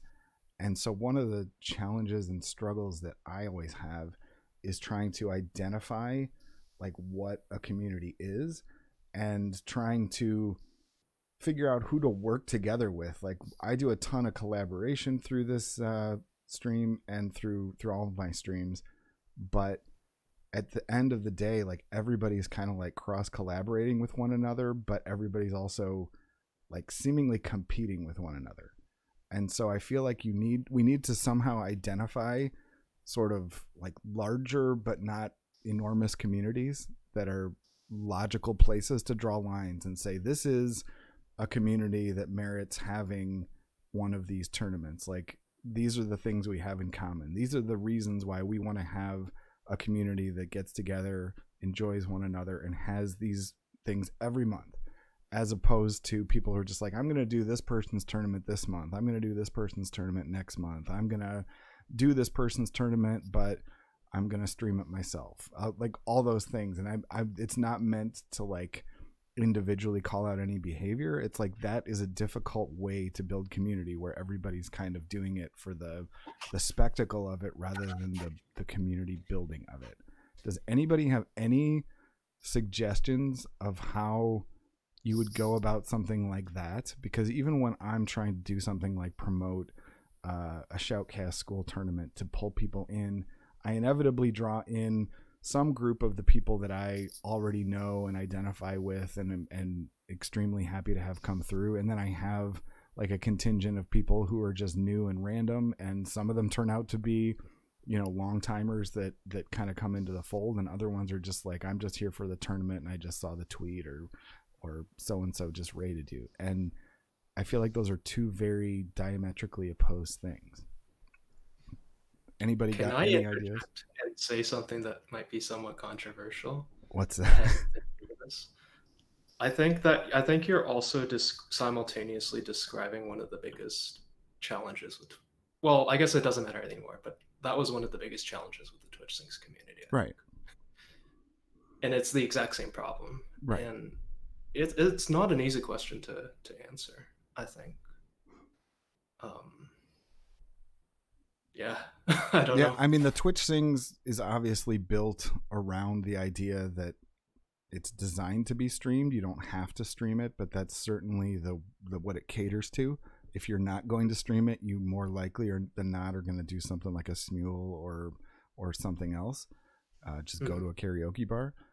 But I really miss going to karaoke bar. Hold on. So you really don't have to do that, but it almost creates that tension within itself where everybody wants to stream to feel like they're kind of an equal part of the community. And I feel like that has definitely become a dynamic here. And I think that one of In Pokemon Go as a whole, or just as in a, Pokemon Go PvP, like if you look at the okay, space, as if you look at as the space since COVID, I mean, I started shortly before COVID, and you know, Max was doing stuff before COVID, and a lot of people were doing things before COVID. And there's nothing. There are other conversations that go on about like it doesn't matter who's first. Like that's not merit in and of itself, but there is merit to building communities that are able to sustain themselves and that are not like cannibalistic to one another, and where it's just kind of like, well, this looks like fun, I kind of want to be part of this, without making it very difficult to have a core.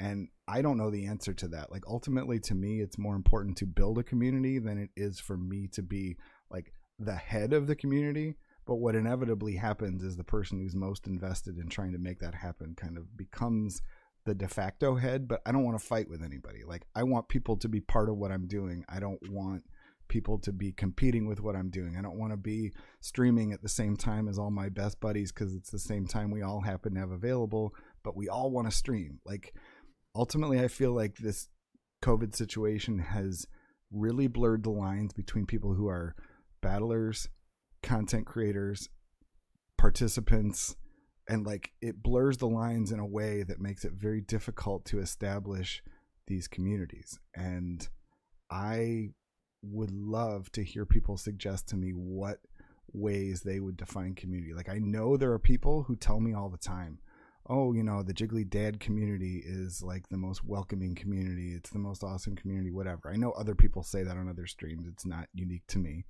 but I don't always feel like I have like a true hold on like much of a community. Like I have a community, is it enough to sustain tournaments on a monthly basis, like a weekly basis? I don't know.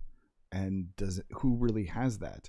Most of the communities that we have are based on people watching GBL sets, and if they're watching GBL sets, that's a completely different ball game. And I don't know, I would just love to see some way to pull these together. And it also ties into the whole partnership thing, because like one of the things with partnership on Twitch is the ability to have teams, the ability to kind of like coordinate with team members and really establish like an actual formal framework where you are, you know, I understand there's Team Rocket and I love, you know, those people over there. It's not my thing, but it's like it's a very good thing, and I'm sure we have many of the same goals. But it's very difficult when the people who are trying to do the community tournaments have a very hard time reaching partner, whereas the people who are doing GBLs have a very easy time making partner, and they have no interest in the perks other than just making more money off of it. So I'm always trying to think about how to wrap my head around that, and I don't know if anybody has even the slightest idea where to begin with that. Can I put another thing that Yeah. might not be as controversial? Sure. So, like, I think that what you described there, I think has more to do, rather than being of the community, from my experience, I think it has more to do with just the way Twitch is set up. Because I think you are right in that I think, in my opinion, in the long term, I side with you in that I think it's nice that I think people should be streaming to build the community, but for better or for worse, a lot of those goals are going to contradict with trying to get partnership. But that isn't I think the thing there is not that your goals are bad. I think that's just unfortunately the reality of Twitch. I think that even if you take out Pokemon Go and you started to stream some other random category, like golf with your friends, for example, if you try to build your community on golf with your friends, I think you'll come across the exact same thing on whether or not building a community around golf with your friends is going to hinder your ability to get partnership through it to make the money. That's kind of been my experience Right. personally. And That was the exact same thing with Twitch Sings. and it Except for the resonates. fact that less than I think only 1 or 2 people could arguably have gotten partnered because of Twitch Sings.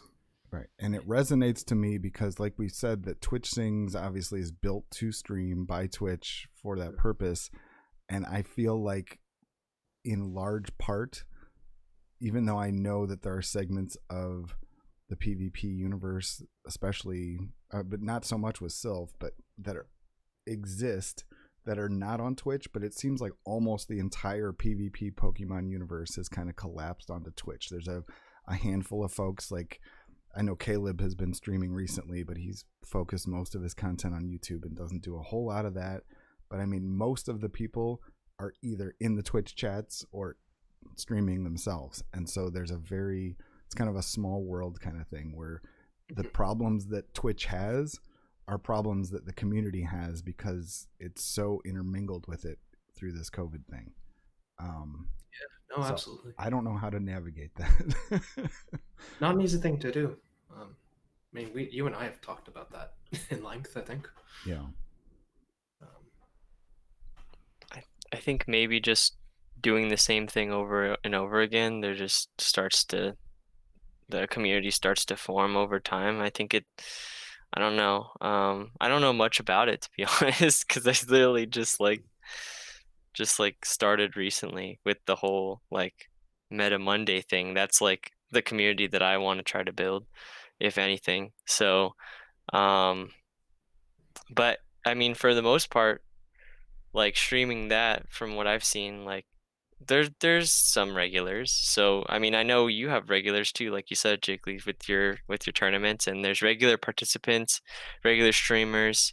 Like I mean, obviously, like I didn't stream as much this week because I didn't know what to stream, because I usually streamed, like you just mentioned, all the things that, like, I know you're not trying to like point anyone out, but No. I'm definitely down to take it. Like I I realized that I should start earlier, or at least on a different day or something like that, because I just didn't know what to stream on Wednesday. Also, we were doing the poke and poll thing, so there's that.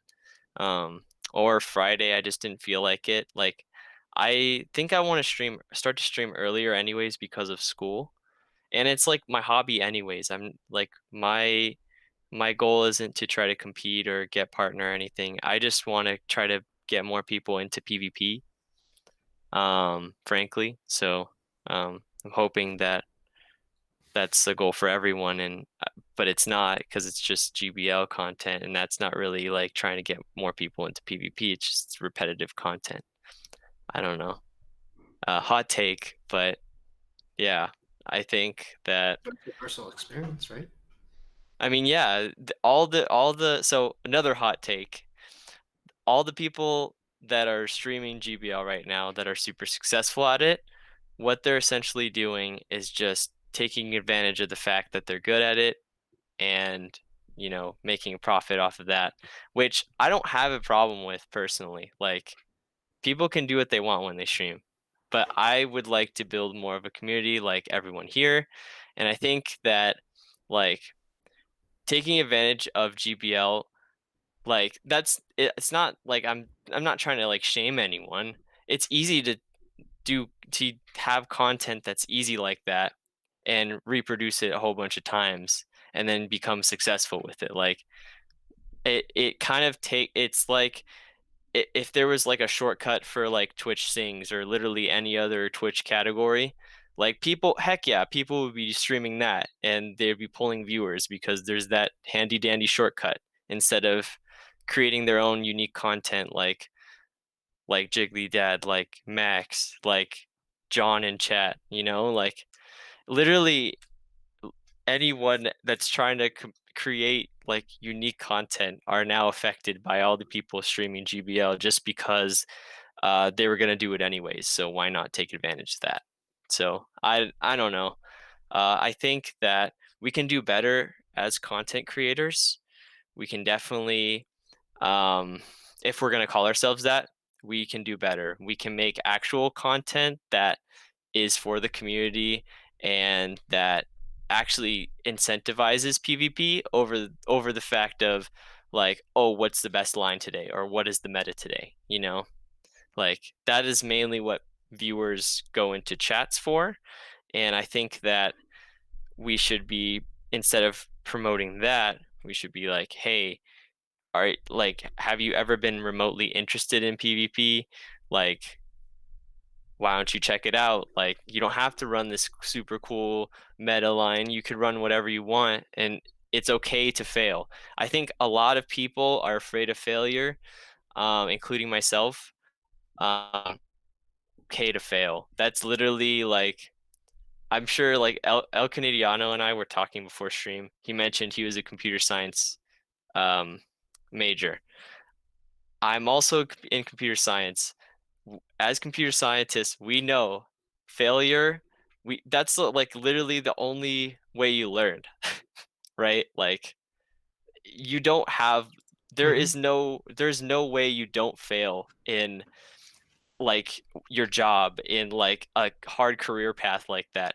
That is how you learn. So like Absolutely. I think encouraging that and encouraging people to just come by and that's a lot easier said than done, of course. But if we got like, I mean, honestly, the dream is to get people with lots of reach, like King and other people. Even though, like, you know, they're streaming GBL content right now, right? So they have a lot of reach, and that's the thing that is really good.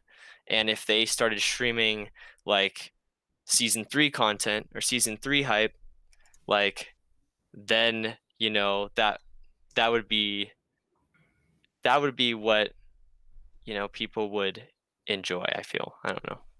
I think Yeah. that like so there's a point where rating only Pokemon Go people, because you're part of the Pokemon Go community, starts to not bring any like new kind of success or stuff like that, because like we've hit critical mass of everybody follows everybody, everybody subs to everybody. So one thing that I think is helping Jiggly Dad is like he does his Twitch Sing stuff. So like we even saw Chantry into Chantry. What, I'm not sure how you pronounce her name. Chantry, yeah. Chantry. Okay. She's a somebody that streams and sings with Jiggly Dad and collaborates with Jiggly Dad. Um, so like that's one more person that's here that is learning, and maybe if she didn't play the game before, she picks it up, or if she didn't play the game in this aspect, she picks it up just to, have fun. Which then, if we expand outside of Pokemon Go and um, we kind of break it up a little bit, then I think it brings in some audiences and some people, because like everybody kind of gets to where they like their content, right? And that's why some of the big names are staying the big name, because like people like that aspect, and some people go to another person because they like this aspect. But if you just go to other just Twitch streamers in general, and we raid them or we talk to them, and people that you like to watch, like I watch a couple people that don't do anything Pokemon related, and some people are like, yeah, I like Pokemon, the main series games, Pokemon Go. Now that's not for me. But they know, they're like, oh, you're play it, that's cool. Like I feel like that would bring more people to my audience a little bit, and and watching and kind of like taking notes on like, hey, that's pretty cool. I like doing that, or that, like, how do I do that? I don't know, like that media, that stinger, that transition, or whatever it is, like, and doing their little skits and their little gimmicks that really like show off their personality. It opens your mind to those type of things, and I think if we just open up to the Twitch community instead of being the Pokemon Go Twitch community, like that's a really small slice of the pie, that or a little small slice of that community. If we go to just uh, Twitch in general, I think it will broaden the horizons, and you'll see more like-minded people in these things, or at least being here to like watch and learn, maybe tweet, retweet, or just like you know gifting subs or whatever it is that gets you out there. Um, and like it took me a while to realize that like my emotes are my marketing tools sometimes. Um, so you know, like people, like even if I'm gifting like 5 subs to just random people that are in my chat or whatever, like even if they're new or something, it's like, all right, cool. Like they might take my emote somewhere else, and then that person's like, where's that emote from? And then they come and like, I'm here just for the emote, and then they find out like, hey, actually you're a really cool streamer, and then they like your content, they stick around. So I think that's one thing that we have to kind of accept, that you know where we are on the Pokemon Go hierarchy doesn't necessarily mean that that's where we will forever stay in the Twitch hierarchy. So that's, I mean, there's so many different overlapping conversations, and that's one of the reasons I did not release my statement that I said I was going to make, which is that it's so mixed up and muddled that I'm afraid that anything I put out there would not really be understandable to too many people, or that people just wouldn't read it. But I'm not concerned about my place in the Twitch hierarchy. I'm not concerned about whether GBL has a place on Twitch, which it obviously does. What I want, and we've had other conversations in recent weeks where we're talking about how do we get the top battlers to do Sylph content when we know that's what most of them prefer and enjoy, and we know that that has to do with certain aspects of the competitive nature of it, and revealing information and not wanting to reveal strategies and that. And so they find it easier and safer to do the GBL content. That's fine. That's one dynamic. And so the second dynamic is when you've identified the community that is what we would have had in real life prior to COVID, that would have been the parties that are excited about going to these megas, that are excited about seeing one another, that are not all one entirely cohesive unit, but that they are people who are like-minded. They just don't necessarily stream the same content right now. How do you pull those people in? How do you develop a community that is willing to sacrifice their own personal, desire to stream X number of days a week, or reach certain goals, to actually just like be a part of a whole, and actually do something that is community organized, community based, where it's consistent. It's people that know one another, as opposed to just kind of a hodgepodge. And so it's like it would be great, of course, if there were more interaction from the GBL side of things to the rest, but at the same time, like, that's not real. I'm not trying to make it an us versus them kind of thing. I just think we have to look at the hand that we are dealt, in terms of, we are in COVID. The majority of us that were here from the beginning preferred Sylph content. GBL came along and snatched up people at an easy time. It's easy to pick up. It's easy to stream. People got burnt out on Sylph for different reasons, because they were largely self-inflicted reasons, but understandable reasons, and that we can overcome those things if we are willing to look at it as a collective unit. Like, can anybody say, if you were trying to hypothetically have a community that you considered your home community for this period of time until we're able to have live tournaments again, what would be like the size and the nature of that community? Like, what would it look like? Who would be the people you would want to have a tournament with every month? Would it be 8 people, 4 people, 16 people, 32 people? Like, what would it look like, and what would it be based around? 24 people, like maybe the top 3 who are meta heads and that always like do the big grind stuff, and like those are the people that we kind of like, we know you're gonna win, and we don't mind being the cannon fodder for like your practice grounds until you go to the bigger tournaments over there where it's like 60 people, but we like hanging out with you, so we'll play. And like if I get wrecked, like that's okay, because I'm just gonna be sitting here chilling and talking with my friends over here while you're like doing your competitive thing, and like you're kind of like the local legend sort of thing.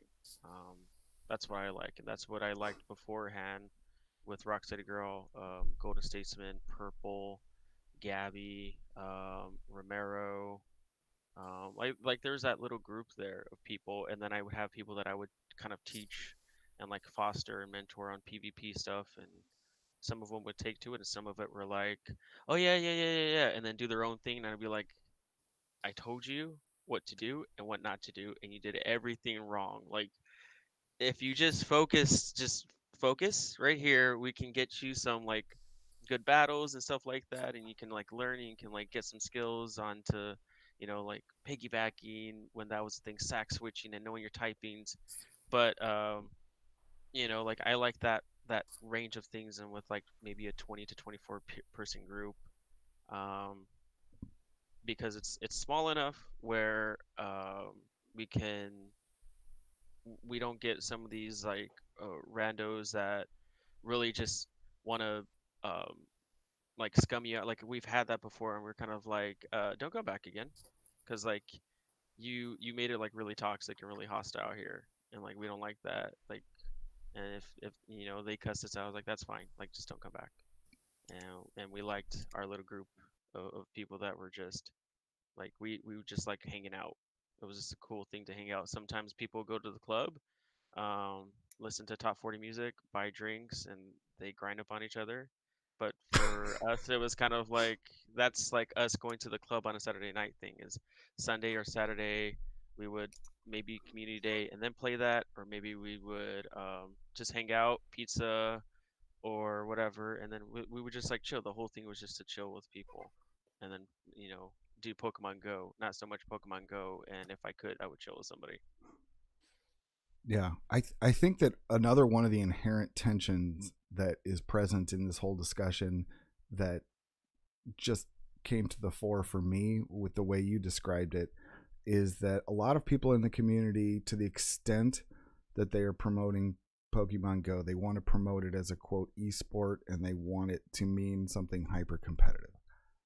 And I certainly would love if that existed.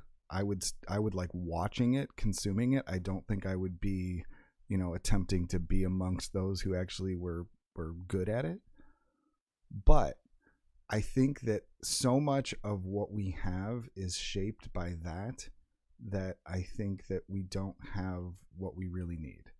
And the way when you say 24 people, like the number that when you say 24 people, it immediately brings to mind kind of a slightly larger version of a Go Stadium lobby.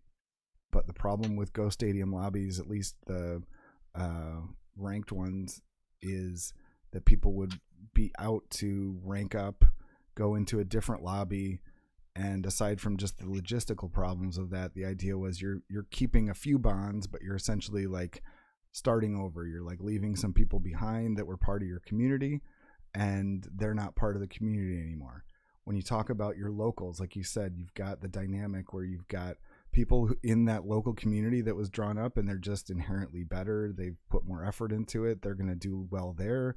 They're going to be able to kind of satisfy their competitive nature there, but they realize that they're kind of a big fish in a small pond, and that's good enough for them. Like they get something out of it. They get the chance to compete with some of the best, but they don't inherently just expect that they're gonna win regionals, that they're gonna do this, that, and the other. And what I think is lacking is you need to draw up some sort of a system where essentially there are lobbies of people, and they're either existing groups of friends or communities, and they might be in that 24 to whatever range, and they just stay and they just do those tournaments. And as people come in and out, like you can be welcoming and add them, try and control numbers somewhat, but there should be a consistency to it, like a consistency that tracks with what we had in real life, where it's like, well, these are the people you live near, and those are the people you're more likely to interact with, so those are the people that you compete with. And if you really don't like them, you can have your own competing little server over here, and you can have another group of people that live in the same area, but ultimately like it's defined by where you live. And since we don't have that, I think if we enter a season where we're starting from remotes, that we should try to have lobbies where people just have a common interest and a common like purpose with the game. And I think that honestly the idea of a 24 person lobby sounds pretty darn good. somewhere in that range. And we can only do what we can do in terms of organizing tournaments, and Sylph can handle their part. But I think that the part that I laid out earlier in terms of not penalizing people for participating in 5-rounders rather than 7-rounders if they keep up an overall high participation level would make those kind of communities sustainable as well. And they're always in those situations are going to have to be people who are just comfortable with just the fact that they're like, I'm just here for the fun. Like, I mean, that's kind of where I am in the food chain of the broader PvP community at this point. Like, I put myself out there as, I'm rarely going to dispute anything, especially when I'm streaming it. And when I do stream it, like, everybody can stream snipe me, and the people who are new inevitably do because they don't understand the whole dynamic. They don't understand the kind of etiquette of it. Some people do it accidentally. Some people do it just because they're watching my battles in the earlier rounds, and then they face me in a later round and they're like, well, I know what moveset he has, but they weren't like doing it for any purpose. Like, I'm okay with being the guy who takes the bullet and isn't gonna be like top ranked, but I don't know, like, there have to be other people who are willing to do that, and it can't all just be like, well, I'm a content creator and I suck, and I am a competitor and I'm good. Like, there has to be like some sort of cohesion to the group. And man, I would love to scramble and put together some sort of a system that we could have for this first month, even if it doesn't start on day one, where we can put together some of these kind of lobbies.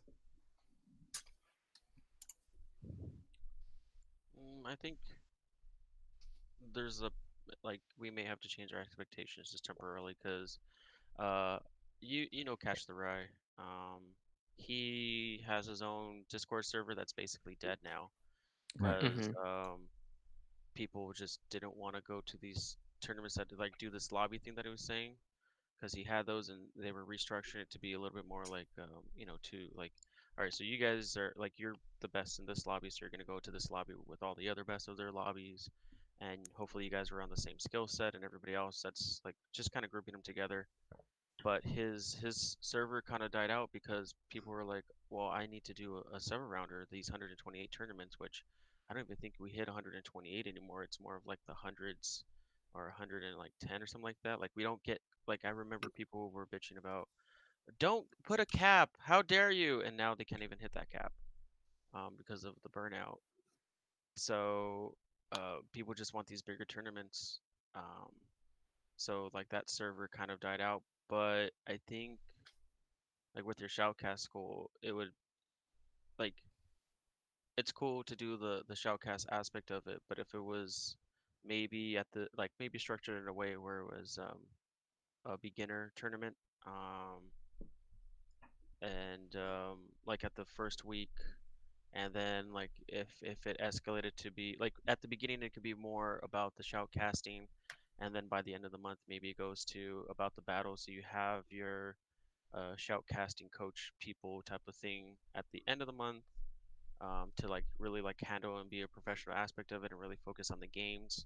Then maybe you draw like that semi-competitive group, so that way you like get that exposure where people know, like, all right, like, I'm gonna watch Jiggly Dad's thing, like, to learn all these different aspects of it throughout the week, or throughout the month, I should say. Um, I'm not sure. I don't, and plus we're doing our poke and pool thing, and it's a nice little factoid that if you keep those little graphics, those are self-legal. So if you keep that for the counts, that is legal because it is a static piece of information. It is not dynamic. It's not part of a program. So like, those are acceptable pieces of notes that you can have at tournaments or have by your side. Opening up PvPoke and running a sim or Poke Battler, that's a no-no. That's bad. So I don't know. Like, I think just for now we may have to change our expectations just a bit, because there's no like that medium, and I think it's going to take a minute for us to kind of hit that. Like, the pendulum went from extreme like mega, like, just that's all that we wanted to eat and breathe, to there's mega, and then there's like the smaller like casual content, which is more of like what I do. and then it's gonna take a minute for us to kind of find that like happy medium where there's like a little bit more diversity in the spectrum. Because right now I think we're in that transition spot, and that's why it's really awkward. So I think it's just really hard in general for people right now. Like just not being, so it's not just about the Pokemon Go community. Like I was talking with my friends last night, and like not seeing them has really taken a toll on me. Like I used to hang out with them like at least every month, and like not getting that for like 7 or 8 months now is kind of, I mean, it takes a toll on you. Like literally the only person I have human contact with is my mom. And like, like that's that's what it is. Like people as people, we long for connections, and like whether that be physical or like mental, like just talking to people even, like we we as people really thrive by talking and experiencing the presence of other people, and not having that aspect in our lives right now is taking a toll on us. And I don't know how much longer we can go doing that, but I'm hoping that somehow, some way, we're in this next coming year, we're going to be able to find a way to mitigate all this and um, meet in a safe environment somehow, where um, like no one, there's like no possible chance for error or anything like that with COVID. Oh, Caleb raid. Whoa. Okay. Yeah. Hi, Caleb. So yeah. Um, yeah. I think not not seeing the battlers obviously is something that is very hard on a lot of us. And so when there's going to be like this next mega, we definitely have to be careful though. Do not become complacent, because that is the main, that is like what will harm all of us, is if because people become complacent, and then they go out and disregard guidelines, and then we all get punished for it again. So it's like it's hard that we have to stay apart, but for right now, that is how it is, and that's why we're feeling these ways, and that's how it's affecting us mentally, and that's why it's like kind of just become this whole domino effect with the Pogo community, because it's very much aligned with the fact that it's community. It's a community-based game. So it's not just a personal game where you're trying to get better at it and grind every day. Although there is an aspect of that, it's mainly like the community. So that's my opinion. And speaking of community, my man Caleb Peng coming in, and we had actually name dropped you earlier. I was talking about how the vast majority of the Pogo community is essentially on Twitch, and I said a select few folks have done more of their content on YouTube. And I don't know if you were playing Among Us tonight or if you had some other content going on, but you are one of the exceptions. And definitely also had Caleb as an interview very early on, and I know I clipped it that Caleb, probably even more so than most people who say it as a pleasantry, really values this community above all else. And I really draw a sharp line between the kind of content that Caleb puts out, which is usually GBL related, and what I know he is most interested in. But I really appreciate the raid, Caleb, and you would be more than welcome to come on with us. But I know you are in the time zone where it's probably getting pretty late there, and it would be I don't have any expectations. Yeah. Oh, you do have to head to bed. Good night, Caleb. Thank you for the raid so much. But we're just having conversation about exactly these kinds of things, of how to build community around Sylph, rather than or just any sort of local community scene, as opposed to just what we have going right now. So yeah, I do agree, scientist, that it is very much a desire to build human connection, and that is really what I said at the onset, that this game is different because it really encourages you to do that rather than just be on a headset talking into your PlayStation, listening to somebody shout obscenities about, you know, headshotting them or whatever. So it's just like, it has the potential to be that, but at the same time, at its worst, if we just take it as a game where you just sit at home and have a bazillion home spawns and do nothing but GBLs in the game and whatever, like, it really does have the potential to devolve into something that's a lot less interesting, a lot less interactive. And I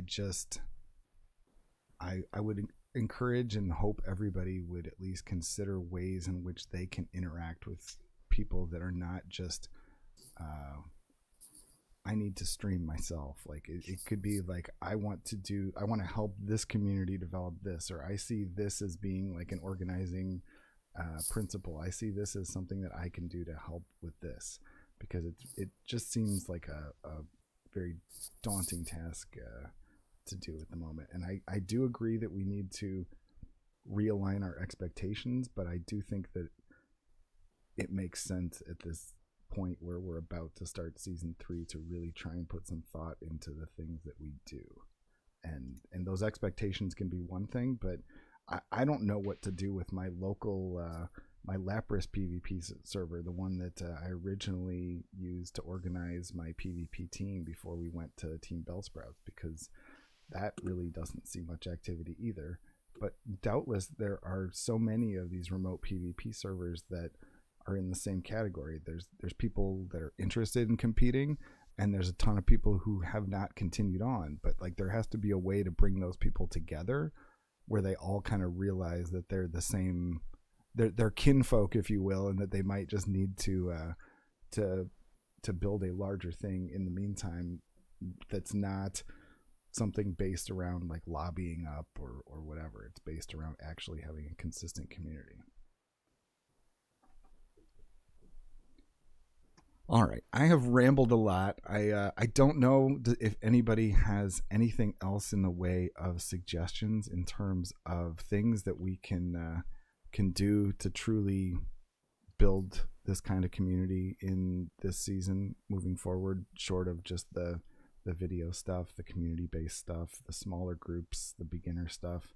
If anybody has any more, feel free to throw them out. We have gone very deep into the program without touching kind of the news angle of things, so we certainly have plenty of that to chew on.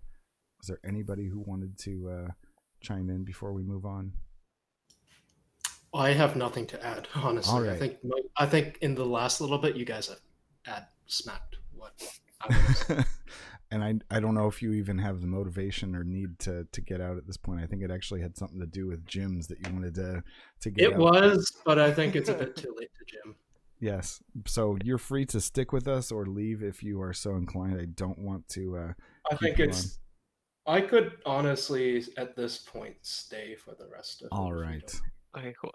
The only thing I wanted to mention is that, and AJ brings up a good point in chat there, but I was a bit nervous when the community started to single out teams and such, like Grasshole, you know, because that is the start of something like Fortnite community, or you know what I mean, like something that's more personal, because we're all home and we're all separated, and now we're calling out this person behind a screen that we don't know the name of because they're using a team that is, you know, a lower skill but very successful.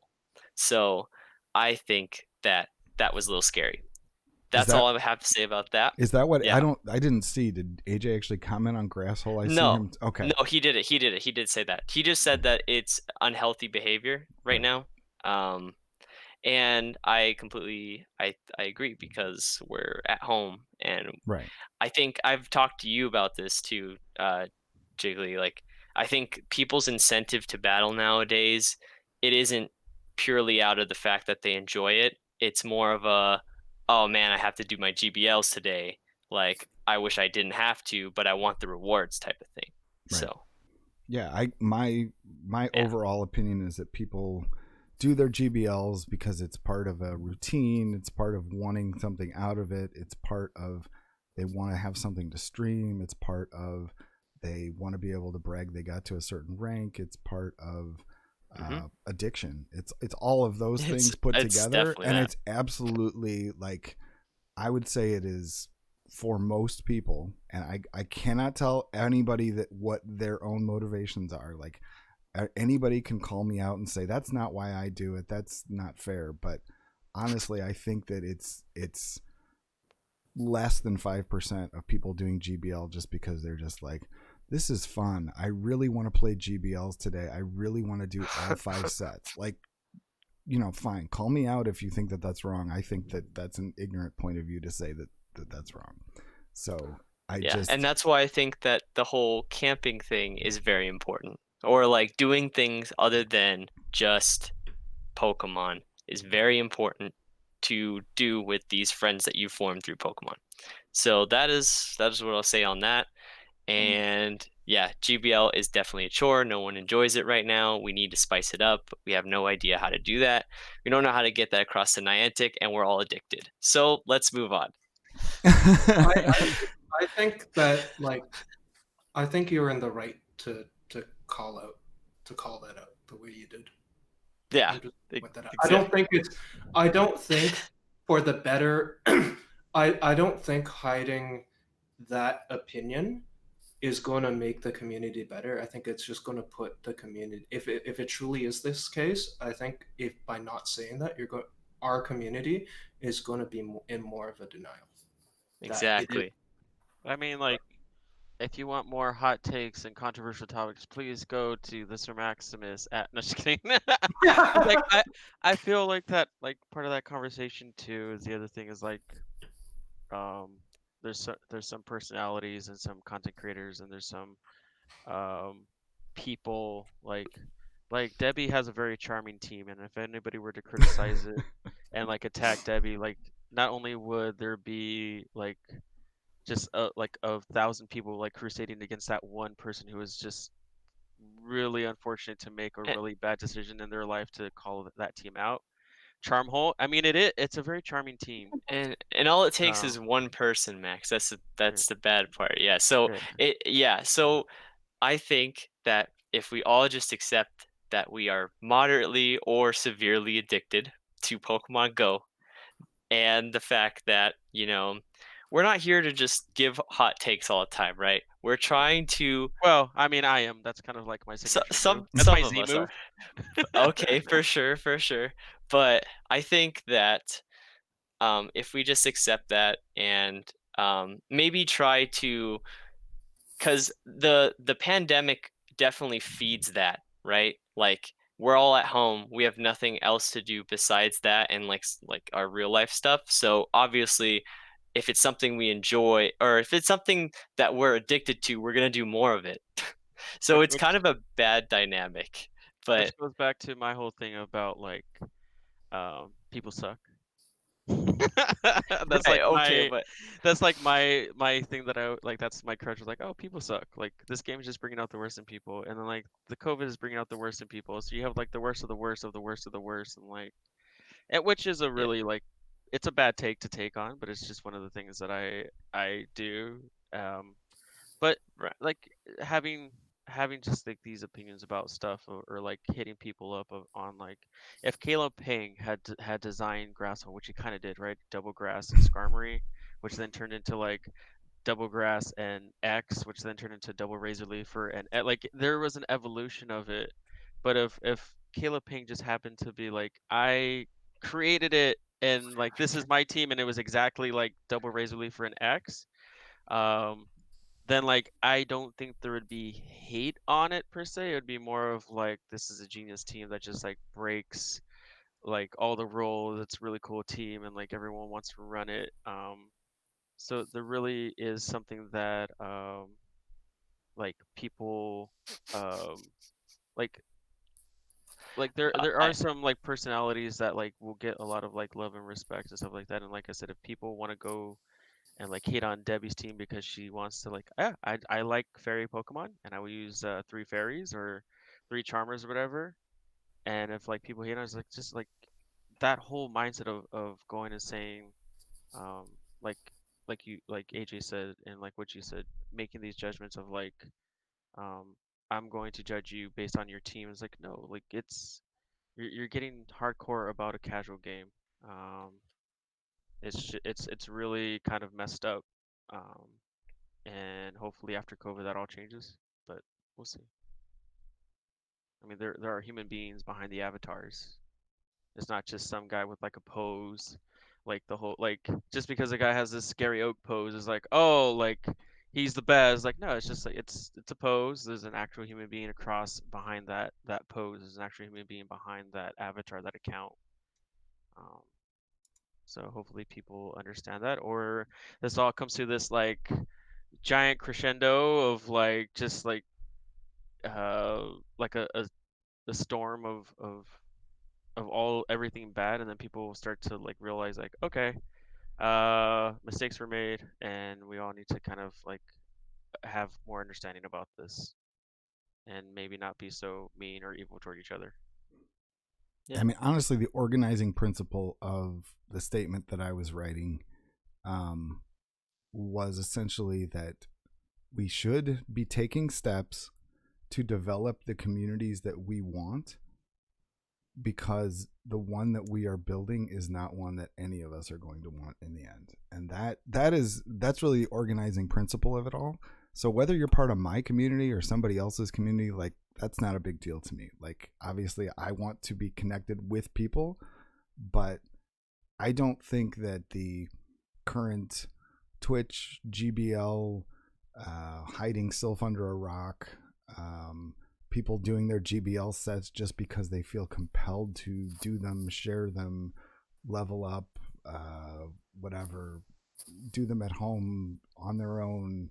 Just it's all just unhealthy behavior, like has been pointed out many times. And we do have choices about the community that we build, and it's just a matter of pointing that out and making people actually take accountability for the fact that we do have choices and we are not stuck on this path, and we have choices in the content we create, the content we consume, the communities we build, the way that we support one another. And I just find it tragic that we are essentially taking a game that is meant to promote healthy behavior, healthier interactions with people than other games, and we are basically twisting it to be what every other game is. So that is my soapbox, and you can either agree with that or not. And I don't know. At the end of the day, I definitely don't agree with the overarching Max's people suck routine. I definitely used to be an I hate people kind of person, and I would say that, but I've come to realize that even though I said it, it really wasn't true.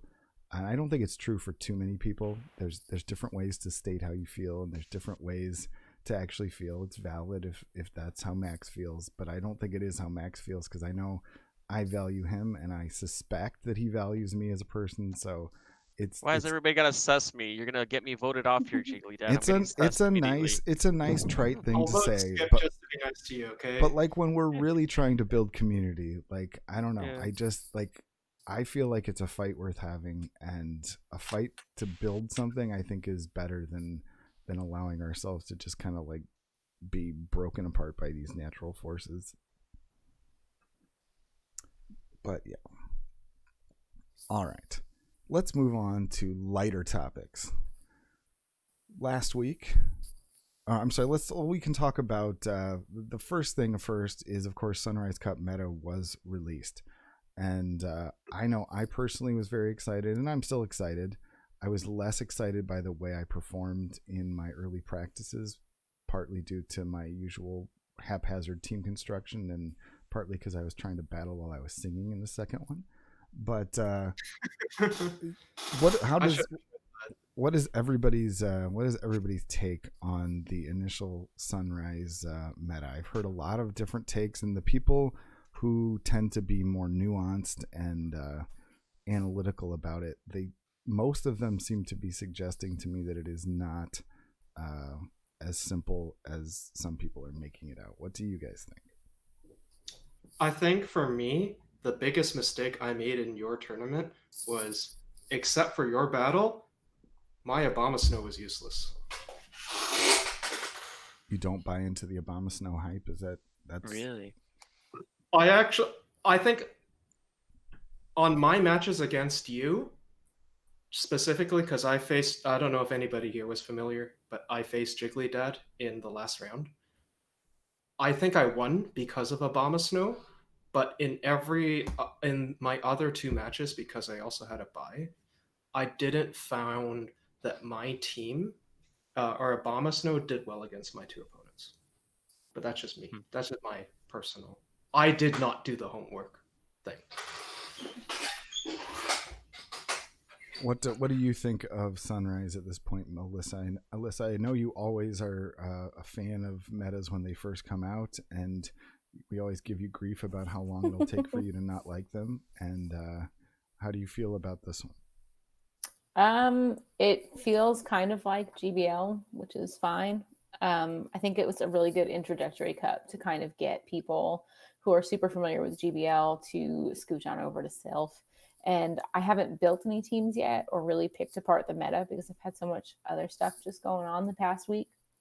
But I'm looking forward to getting into that tomorrow. And I know I've got my eye on Vigoroth. So I don't know if any of you guys tried out Vigoroth in your tournaments, but that's probably one I'm going to start building around. I've seen a ton of Pelipper in GBL right now, and I have to think that maybe there's some crossover with people trying it out or making it for Sunrise and then using it in GBL. I think I encountered it like 7 or 8 times today in my sets, and that's something that I hadn't rarely come across previously. Were you the only one who ran Pelipper? Was I the only one? Yeah, I didn't see much Pelipper. I'm not sure. I know I had one built before this meta, and I do enjoy the Pelipper. But Sorry, listen. No, you're good. I wouldn't be surprised if nobody in my tournament also ran Pelipper. I'll have to look back at that. I should have tried Vigoroth. I am actually not convinced in Obstagoon, but I might be wrong on that. You probably should take my stuff with a grain of salt because I am still only a rival. Vigoroth's a really nice staple in any kind of Sylph meta. Absolutely. And like I liked how it got its chance in GBL from time to time. Because it's like the best normal type out there, second to I think like Wigglytuff. Like in general, because like Wigglytuff has that normal typing that gives it a nice little matchup against some of these ghosts. Which like, you know, something like Sableye is pretty common. So it's like I like that one, and I like Vigoroth, which is from like Jungle. I think it's one of those things where it's like that matchup is completely IV dependent or whatever. Obstagoon is terrible. Primate's better. AJ, get wrecked. Much like isn't a real Pokemon. Ooh. So like I think Lots of hot takes. Oh yeah, like just at AJ though. Even if I don't believe in him, I just gotta like throw AJ some crap. Make sure you throw niche in there too. I'm getting there. I'm getting there. But also, in all seriousness, congratulations, AJ, on your new baby. I hope that you and the family are doing well. Hope you and the wife are recovering nicely. And I hope that you get some sleep soon, because I know how 2 hours of sleep. Let's go. Like that's all you get for the day. I'm not falling for this. Oh no, like still, I think your choice in Pokemon is terrible. But yeah, congratulations. So I'm gonna send you more stickers, and I'm gonna make sure that you get all the stickers. But I think just having something spammy and hitting hard with a stab body slam is really cool from the Vigoroth standpoint, and it answers Stunfisk really well. And it's one of those things where it's like it, because of that body slam spam and because of that that stab with it, hitting these flyers that, or even like these bad matchups, like they're not completely bad. If you have just a little bit of an energy advantage, like Vigoroth can still tear into a team that would otherwise hurt it. So yeah, I really like Vigoroth, and like I think you could go budget on the thing. I had this whole thing on my stream for community day Pokemon stuff that I figured people would have, and Vigoroth was one of them. So Although, I how really many like that people, one. if they were, especially if they were new entrants into PvP, which is what you typically think of for the budget folks, is how many of them didn't evolve those Vigoroths all the way to Slackoths?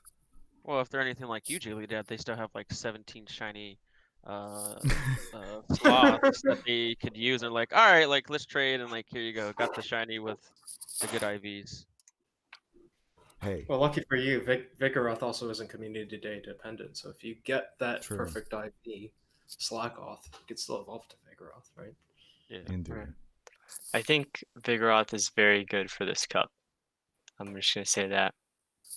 That being said, I did not run a Vigoroth at all because I wanted to try to challenge myself in my practice to try to counter it without running it. So, and also, I did not run an Abomasnow, and I found that a lot of people that were running Abomasnow gave me trouble. I went against Catch in the first round, and his Abomasnow was not very nice to me. Kind of bullied me a little bit, and so did the Stunfisk. It really hurt my Dragonite's feelings. I would like a sorry letter, please, Catch the Rye. Thank you so much. But yeah, yeah, I think that if you're running, like, I think, was I the only one that ran Shadow Dragonite? I might have been, but um, It looks I like you're the think, only Shadow Dragonite, and I was the only Pelipper confirmed. So yeah, there were a I lot think of if you're, Skarms and Mantines. yeah, if you're gonna run something like Shadow Dragonite, I did fairly well with it, but you have to be able to play around the Abomasnow. You have to. If you don't, you're done for. So you And can't that's lead. why I like Vigoroth. For Yeah, me, yeah. and this was always something that I had to deal with, was I actually struggled as an Abomasnow user, especially last season for GBL against GFIS. Hmm. That was not a good matchup that I liked. I mean, also the fact that, um, you know, you also have to fight Vigoroth, and in this case, in this cup, in a lot of the lineups, you also had to fight a flyer.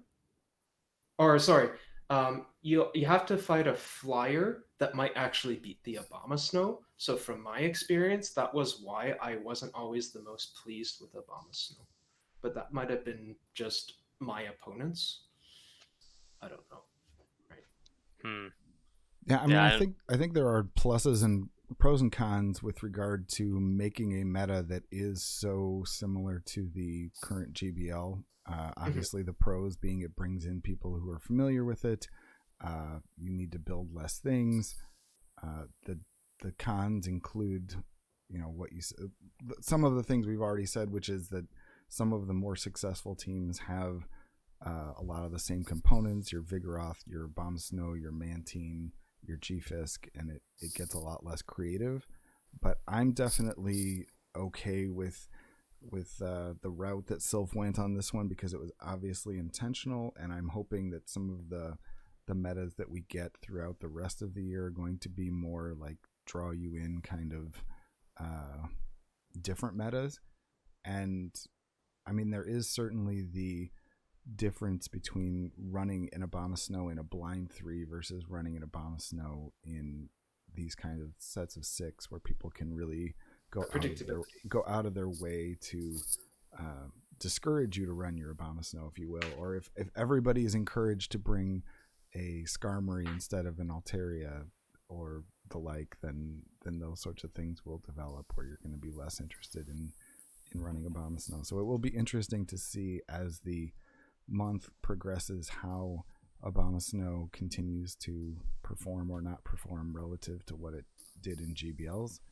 But yeah, It's still ranked 8, which I don't understand why when you look at the things like Sunfist, Mantine, Skarmory, Vigoroth, Pelipper's. This like how is this thing still up there, even with like Dragon Knight, Shadow Dragon Knight? Just like, how are these things still up there? But I think Stunfisk is kind of like a trap. I think you can get away without it. Like if you use it, it is very helpful, and it's a good Pokemon to use and to learn for GBL stuff, or people who are already familiar with it, so that's what they're bringing over here. But I do think that you can go a whole team without a Stunfisk and still do well. You could run a whole team of Stunfisk counters. Yeah. Well, I mean, like, you do need an answer for it, but I think you can get away without running it. No, I'm just saying you could do that. that'd be funny. But I only see one person who didn't run a Stunfisk, and they were removed from the tournament. And there was one person who ran a regular Stunfisk rather than a Galarian Stunfisk. But other than that, it seemed like it was pretty universally brought. Doesn't mean that in a practice tournament that'll hold up, or that it'll keep up through the month. But, That is true. It was a practice tournament. It is very interesting. Yeah. Yeah, I Sunrise was is actually quite pleasantly surprised how diverse I was just about to say that. that tournament ended up going. Yeah. I do like how now I look at Alyssa and all I can see is like a Vulpix. That's A not the logo worst Vulpix now. All you can see is a Vulpix when you see Alyssa. What explain? And a Lowland Vulpix. She's an Ice Fairy type, obviously. Oh, Ground Psychic? What? No, I'm electric. What the? No, you're Bug Electric. I'm electric. I'm an electric type. You're Bug Electric. I'm a bug? What? I you're a like the scooter. bug bugs. I like the bug bugs a lot. Man, The bug bugs are cool. as always, you guys are tuned in on chat while I'm completely tuned out. I didn't realize that there was a whole discussion of typings going on. AJ has me pegged as normal grass. Obsession. Oh no, that with changed. Yeah. fairy grass. Being double weak to poison. Okay, all right. Alrighty then. Double weak to poison.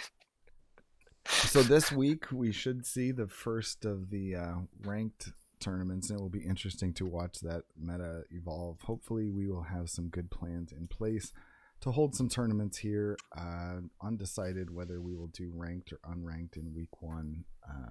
Definitely have some conversations to go on behind the scenes on that. Anything anybody has learned other than what we've talked about that, or do you think that there's just too much left to be known about this meta to take too much away yet? I'm I have just waiting nothing for else to Alyssa add. to say that it's RSP by the end of the No. month. RSP. So there's a direct correlation between how well I do and how much I like or dislike a meta. So stay tuned. All right, stay tuned. Also, this weekend we had the finals broadcast for a few different things. We had Ghost Stadium Team Up 3, the Cool Cats, including Mr. Caleb Peng, who was just here earlier, and Cucino Mom, and who are I'm trying to think of the 5 team members. It's bad that I can't think of all of them, but they beat CCO. What's that? CCO. I don't think CCO did CCO participate. Was he a bench for? I think he that was just a joke on Twitter. He wasn't present in the. He probably is a team member. I think they asked where he was, so I think that. I see. He just wasn't on the stream. His battles might have been before I was on. That's really funny. So they won over Ann Arbor Arbach 17-7 over on Ghost Stadium earlier today. It was the new norm of the recorded but broadcast as live phenomenon, and that was a fun stream. Lots of good times to be had in the team metas. I think that they were definitely over the 300, if not 400 viewer point at a couple times over there, and I love to see when the big events, the team events, get those kind of viewer counts and the community can come together.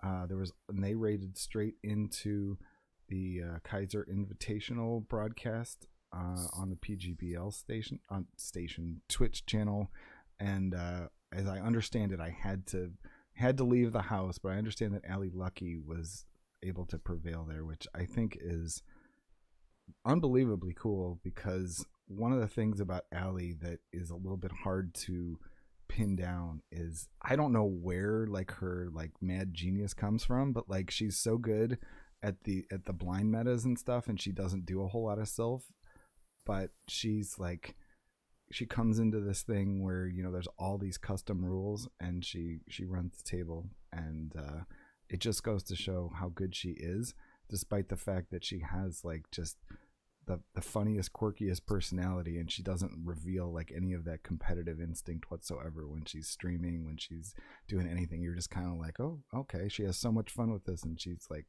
unbelievably good at it. So congrats to Allie. We were trying to see last minute if we could get her to come on, but I think that her hours are also somewhat incompatible with ours, and she has started school. And I know that the Go Stadium, the Battle of the Servers, as we talked about earlier, that we have that ready to go into a final. I don't know how many of the. Did we talk about what status it was at in terms of the teams that were left, Alyssa? A little bit. We're down to the final 2 teams. So it's PGBL and then Munch Cats and Chill, which is kind of like the Munch Lax and Chill team plus Caleb. Right. So Caleb is just a dominant force in team tournaments, confirmed. Oh, yeah. There's a running joke going on that Caleb is actually the one doing everybody's battles to that team right now.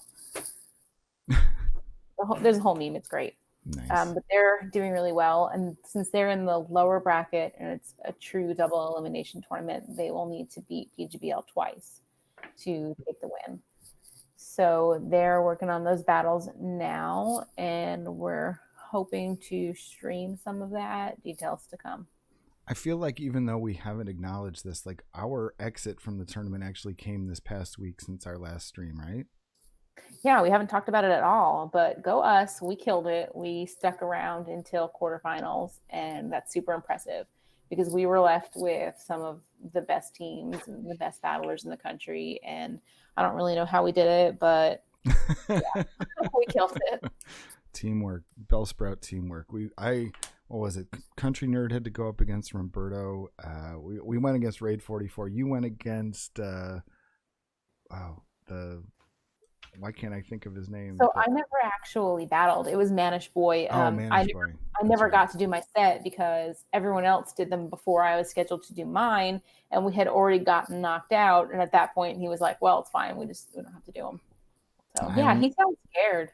I only had to go against Angelino 5'11", #1 player in the world. No big deal.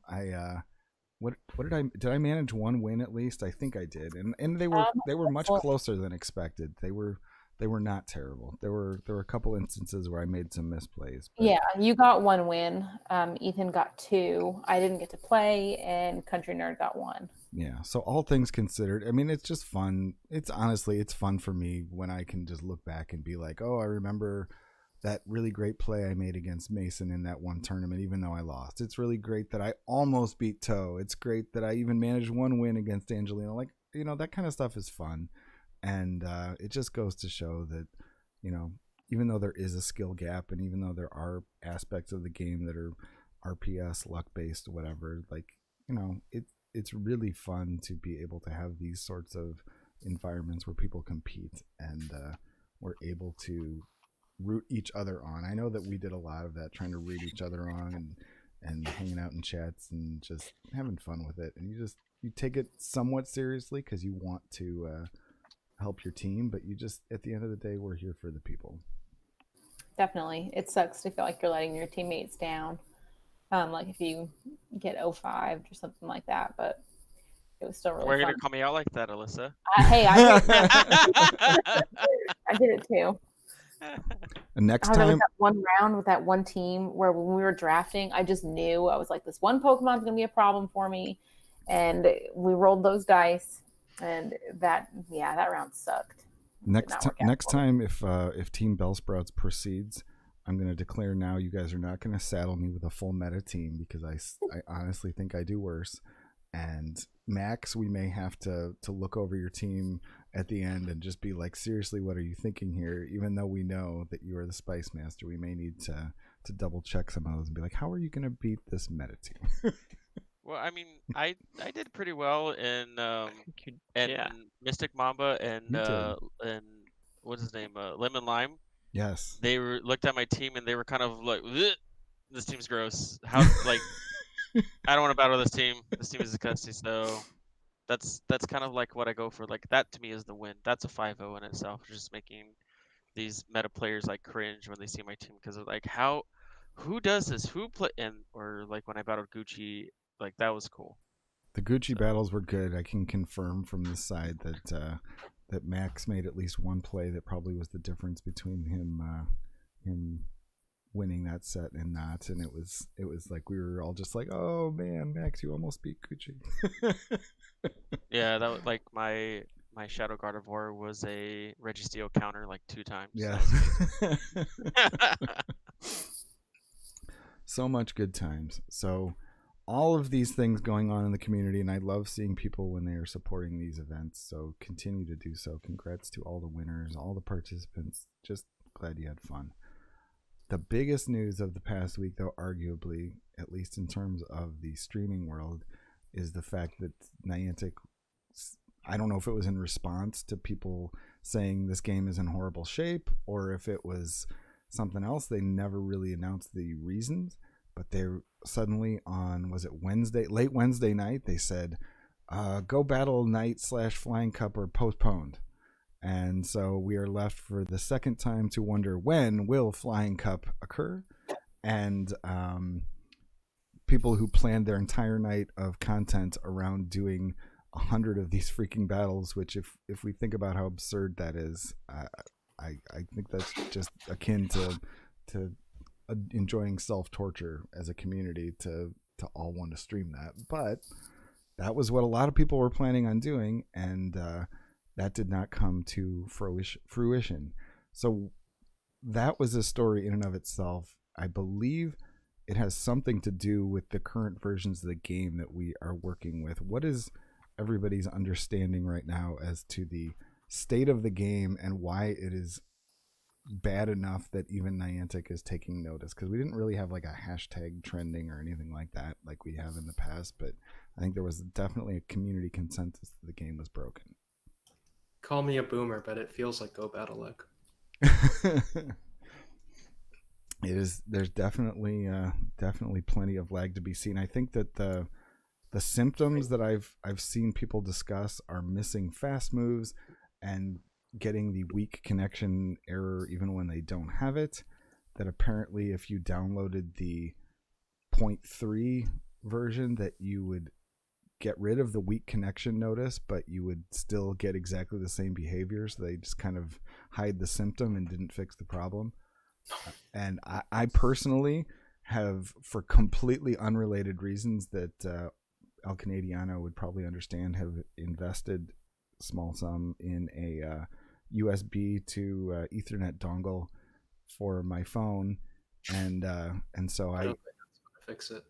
What's that? No, it I doesn't fix it. But what's so funny is that it's one of those things where you put it on your phone and you are hardwired and you have all your other connections turned off, and you see that you're just as likely to get the quote weak connection error as anything else. Like, it's to the extent it's any message whatsoever, it clearly has to do with like the overall connection through the server, not like your own connection to the server. I get it on a gigabit line.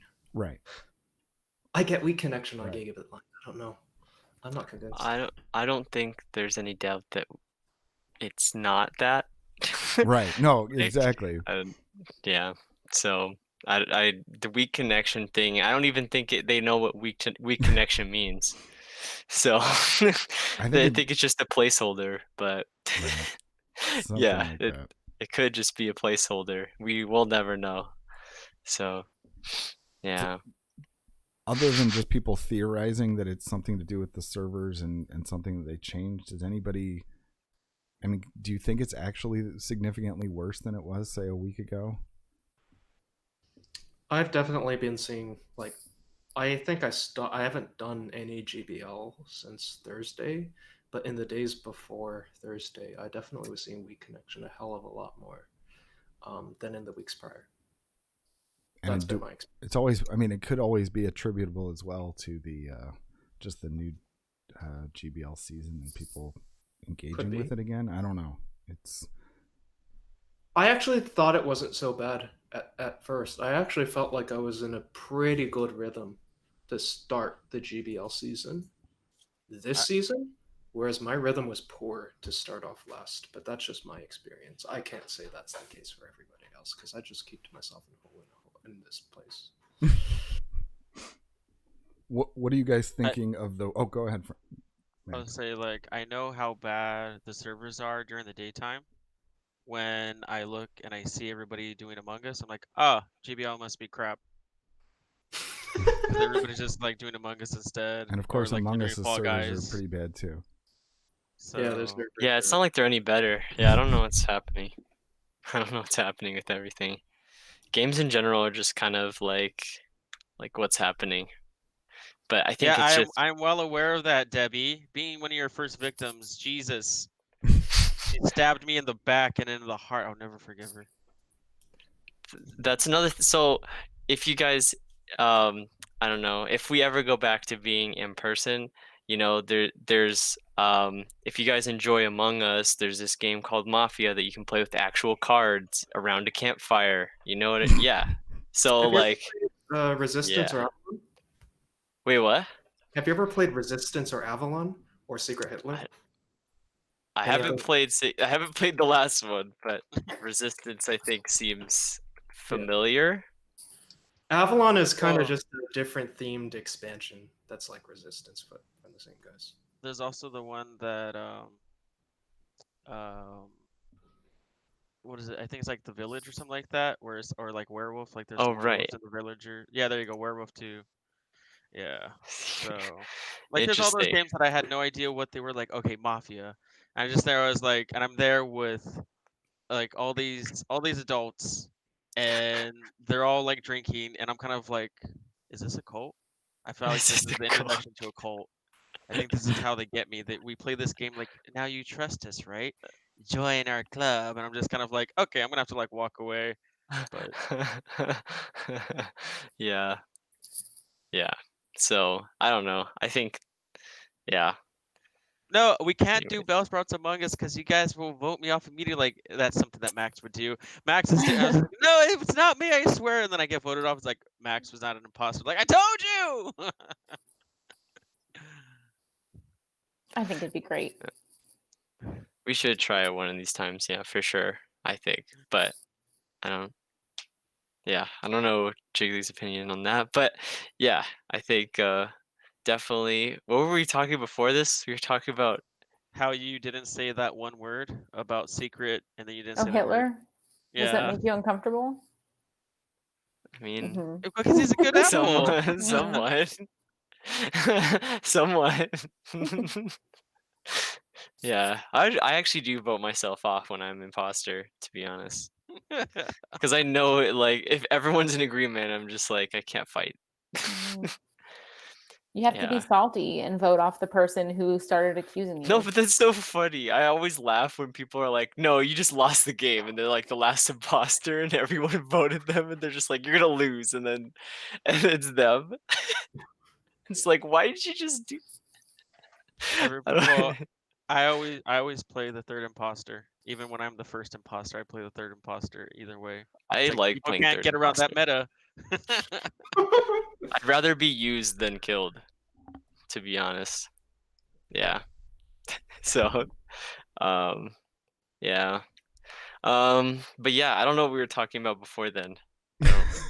You were talking about like in camping playing Mafia, Right, but before that, we were just talking about like what the situation was with the game and whether it's objectively worse. Okay, there we go. I mean, hopefully we'll see some more patches throughout the week if that's the issue. If it's the servers, then hopefully they'll take care of whatever it is they need to take care of. I don't really know what else to say other than that. I hope that we get the Flying Cup soon, just because it's a different piece of content to interact with. It doesn't necessarily make it good, but I feel bad for the people who made content based around it or scheduled based around it, and The 100 battles, on the other hand, I'm not necessarily quite as excited about, and I don't know.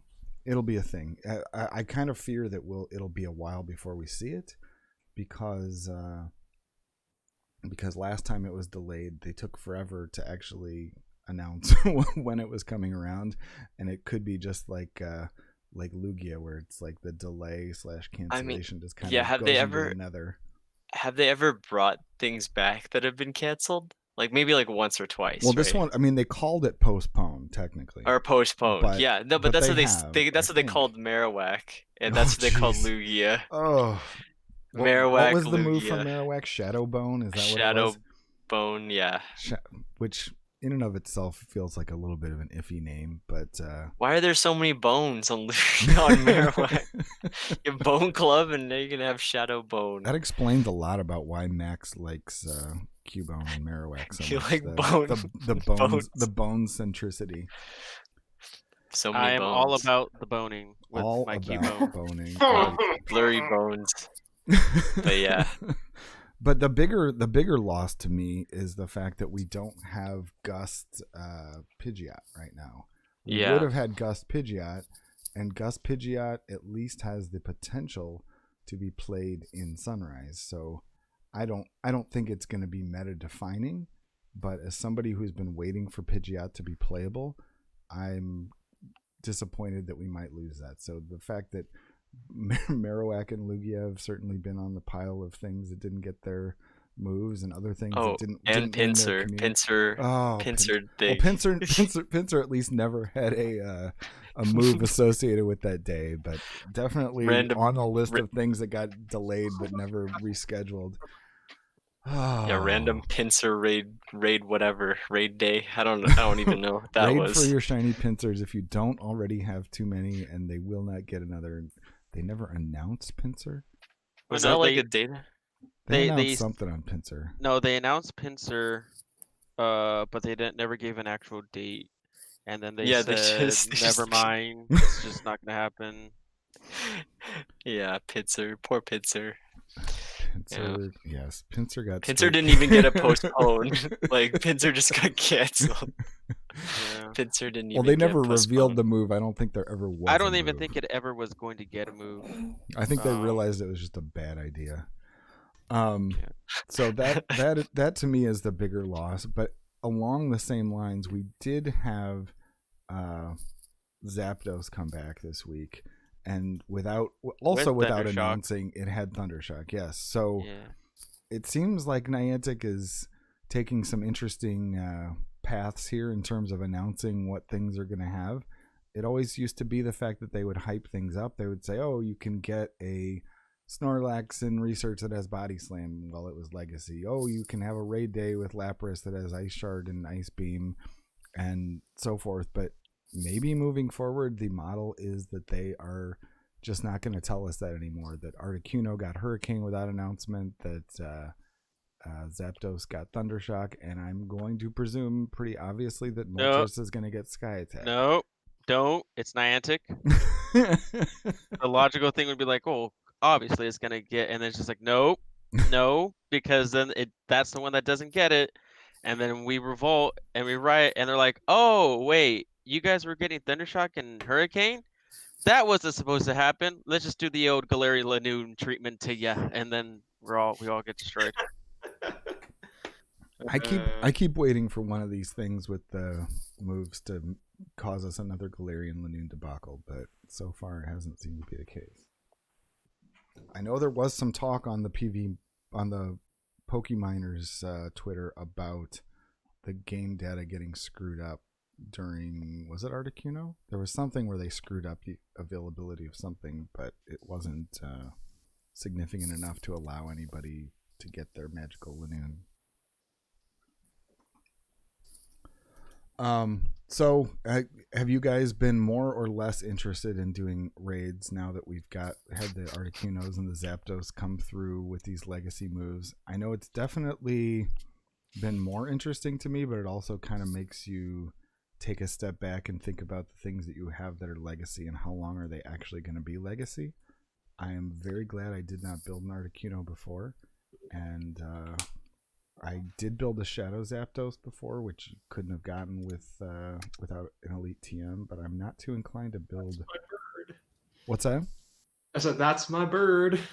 That's your bird? Now, have you built a PvP Zapdos? I actually didn't build a PvP Zapdos at all. No. Because Zapdos is pretty hard to run without the move, and Yeah, right. but also you would need a low level one for Great League if that was what you were going to use it for. So, Or just the shadow from the rocket stuff. right. Because it's slow enough, but that's a huge dust investment. What do you guys think about the value of legacy moves as they follow this model of kind of bringing them back unannounced and being fairly liberal about it? I'm just more surprised in general that they just unlegacied a lot of moves. I think that was a bigger thing for me. I don't know. What, It's just kind of annoying when you spend a TM on them or an elite TM and then it's not legacy anymore. That's why I only Elite TM terrible things to Elite TM. That's the next level play. Right. I have so many mons to fix because I, for some reason, evolved them earlier than Community Day. I don't even know why I had this smart idea of doing that. So I'm just fixing those Pokemon, to be honest.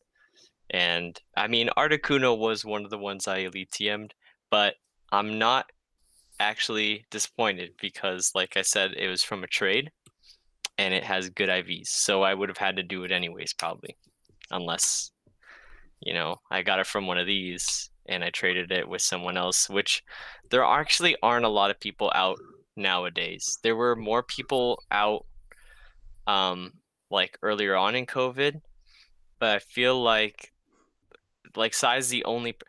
Okay, so when Sai came to campus for Community Day, literally the only people that were on campus were me and him and like our groups, and that was it for Community Day. I didn't see a single other person, and that was very unusual because usually people come out for Community Day, so that was weird to me. Even But during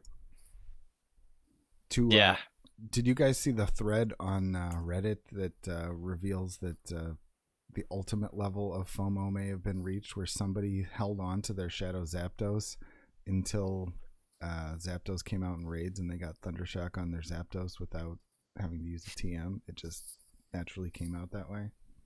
Just like how people saved their Genesect and got a guaranteed shiny, I think, oh man.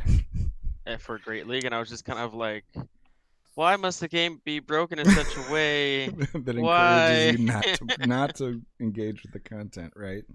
Punish the people who engage with the content. Oh man, And that's as a usually content how it goes. creator and like a streamer, like, all right, well, I'm gonna make a video like Victini, is it actually good in GBL? And then like next week it can be a shiny, but it's gonna be above Great League, and you're gonna be like, damn it! If I did the task and I opened it, I would have gotten a shiny Victini in Great League. Why? Oh man, game continues to be broken in new and only mildly predictable ways. Yeah, exactly. So, yeah. And Oh, go did I ahead. ever tell you guys my brother has a Victini that was caught in an Ultra Ball? What? How did that happen? There was a glitch, and I caught it for him on an Ultra Ball, of all things. So the glitch Nice. was on the normal encounter screen that you would get, or you got like a Yeah, Victini when you somehow- weren't supposed to get a there was Victini? glitch where when it was time, I was allowed to use Ultra Balls. Interesting. Spoofer confirmed. No, so did it? So it brought you to like the Pokeball screen? Regular catch screen. Yeah, the regular catch screen. Well, I mean that makes sense. That's only That's- mildly surprising. I'm guessing it because they seem to implement a specific catch Separate mechanism catch for screen, the yeah. mythicals only, and that maybe they just hadn't properly implemented it in the quote unquote game master or whatever we call it now at that point, or it hadn't gotten How can they pushed. call it a game master when it hasn't even mastered the game? How to implement. Rip. Like Game it is master. anything but a game master. It is freaking a game novice. Oh man. Yeah, it's definitely a game novice. The game's continuously getting wrecked, so like, let's be real. Oh, but Yeah. it also announced this week we had all the October stuff, most of which is decidedly not PvP related. We have Shedinja as our research breakthrough for next month, which, unless something changes, unless they're teasing us here, is not usable in PvP, which is disappointing. And so that's not PvP related. We have 2 spotlight hours that involve headed Pikachus that presumably will not be evolvable. And I don't know what original Cap Pikachu is per se. Do you think original Cap Pikachu is going to be a flashback to quote unquote the Ash Hat or something like that we haven't seen yet? There are 2 Ash Ketchum hats, or well, I think there's even 3. But either way, there's multiple Ash Ketchum hats. It's the Kanto hat, and then you get the newer hat. Oh man.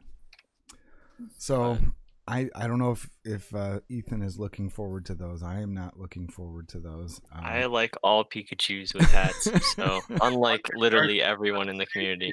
That's 2 more for him to max out. Exactly. Yeah, I had Pineapple literally every single one, so yeah, that's how that goes. You're a sick individual. Oh, and we're going to get more Origin Form Giratinas with a shiny this time. That's cool. I'm going to assume we're not getting a move on that one because one, the Giratinas are already kind of broken and were nerfed specifically by nerfing Ominous Wind and what's the other one? Ancient Power. Ancient Power. So I don't see them probably going in the other direction by giving it a new move, and they certainly have the draw in just the fact that the shiny is released. So that one probably will be the least exciting for PvP purposes, but maybe the most exciting for just general raiders.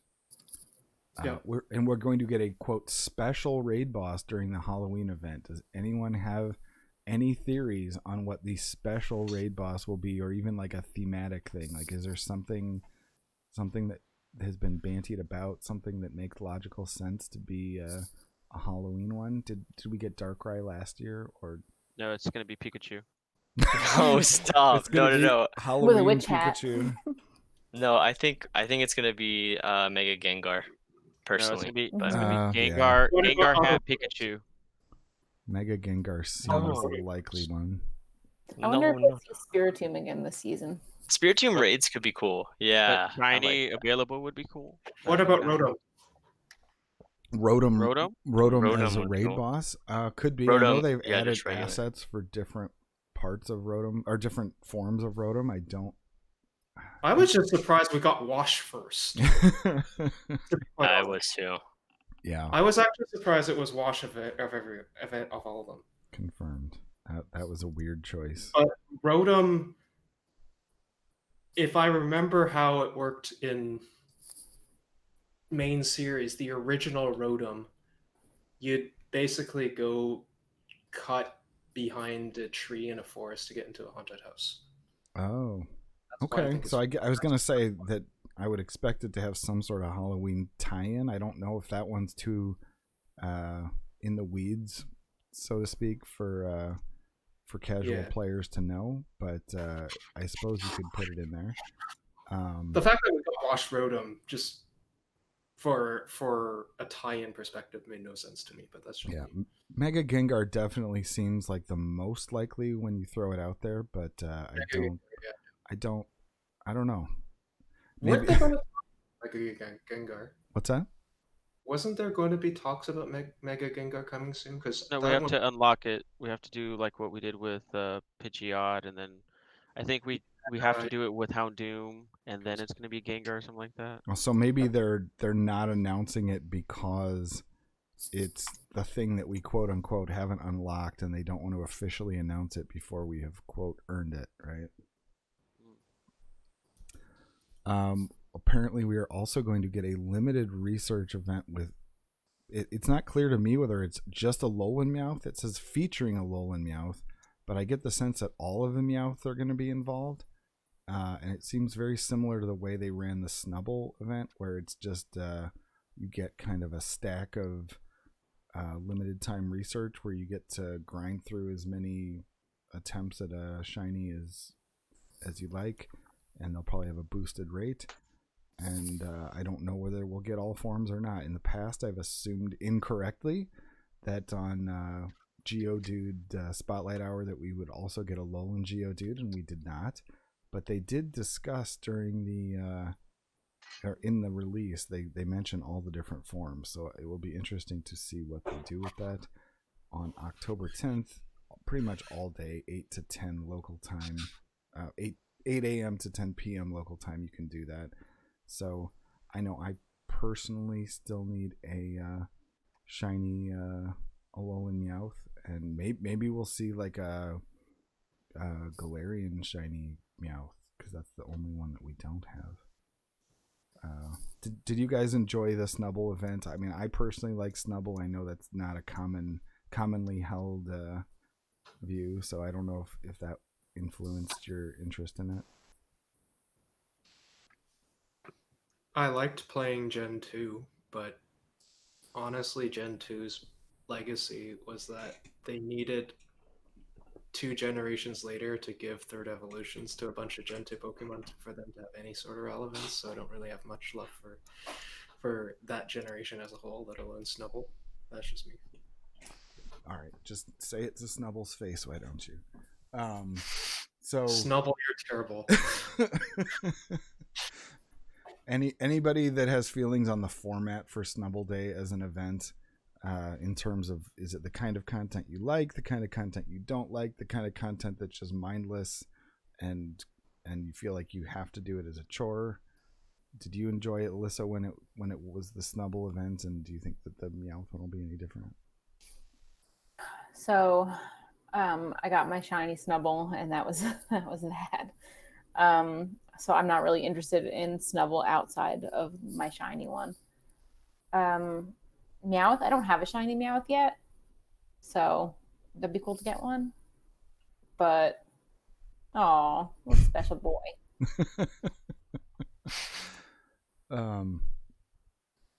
So what are we expecting in terms of?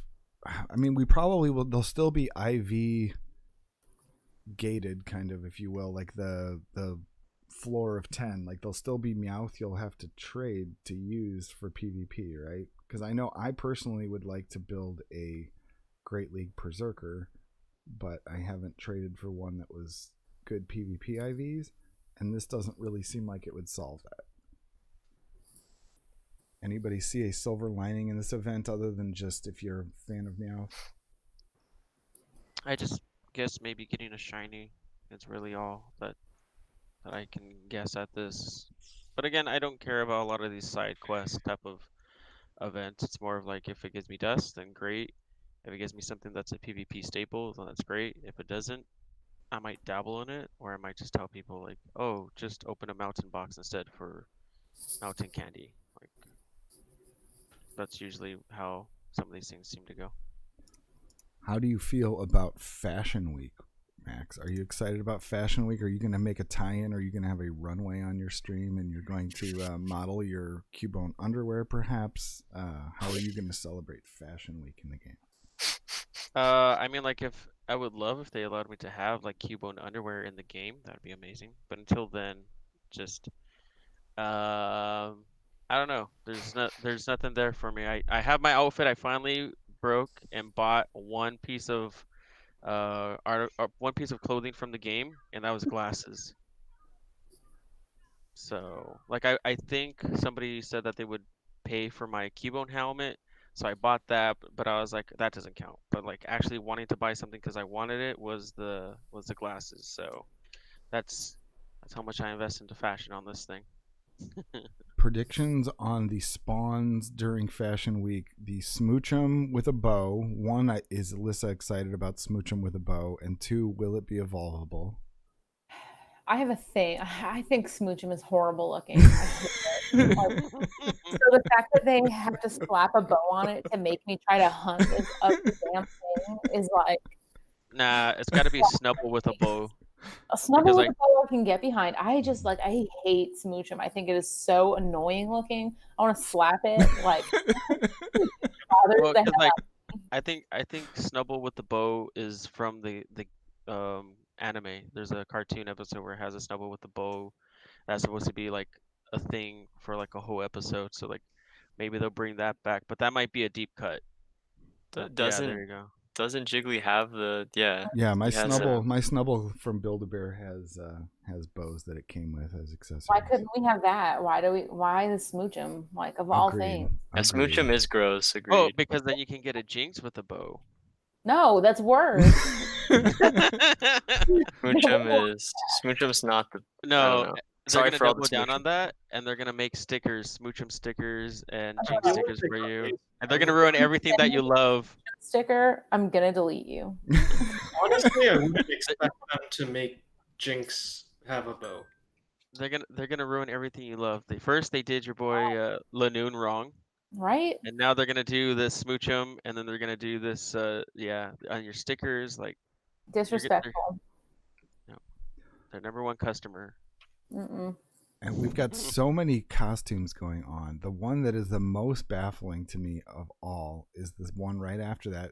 There are going to be raids with Curlia with a top hat and the move Draining Kiss. So your options are this is purely a collector's item, or Draining Kiss is actually going to be relevant, or you're going to be able to evolve Curlia into Top Hat Glade or Top Hat Gardevoir. And I'm going to assume that those are not on the table. So do we think that there could be a hinted fairy charge move rework? That Draining Kiss is going to be a thing potentially as soon as, this next week? Please let it be a fairy clone of Acid Spray. Oh, man. Oh, man. I don't know. Like Curlia is gonna be useless for PvP stuff, but getting I a move would like Draining Kiss added would be cool. What's a Curlia max out at? It's not very high, is it? Like 900 or 1,000. Yeah, I don't think it's that good. Yeah, it's not actually like you can max it for PvP. 966. You can get it to 979 if you want to best buddy that bad boy. So All right, so That's purely for collection. what presently has Draining Kiss if hypothetically they decided that they were going to do that would Mr. benefit Mime. from it? Smooch him. God, all the Smooch 'em. horrible things. Jinx. Jinx and Smoochum, yeah. Oh, Maybe Shadow Jinx could be relevant. I don't know. I only But see yeah. Jinx and Gorbis on the list. So Please give it to Mr. Mime. That creepy looking thing.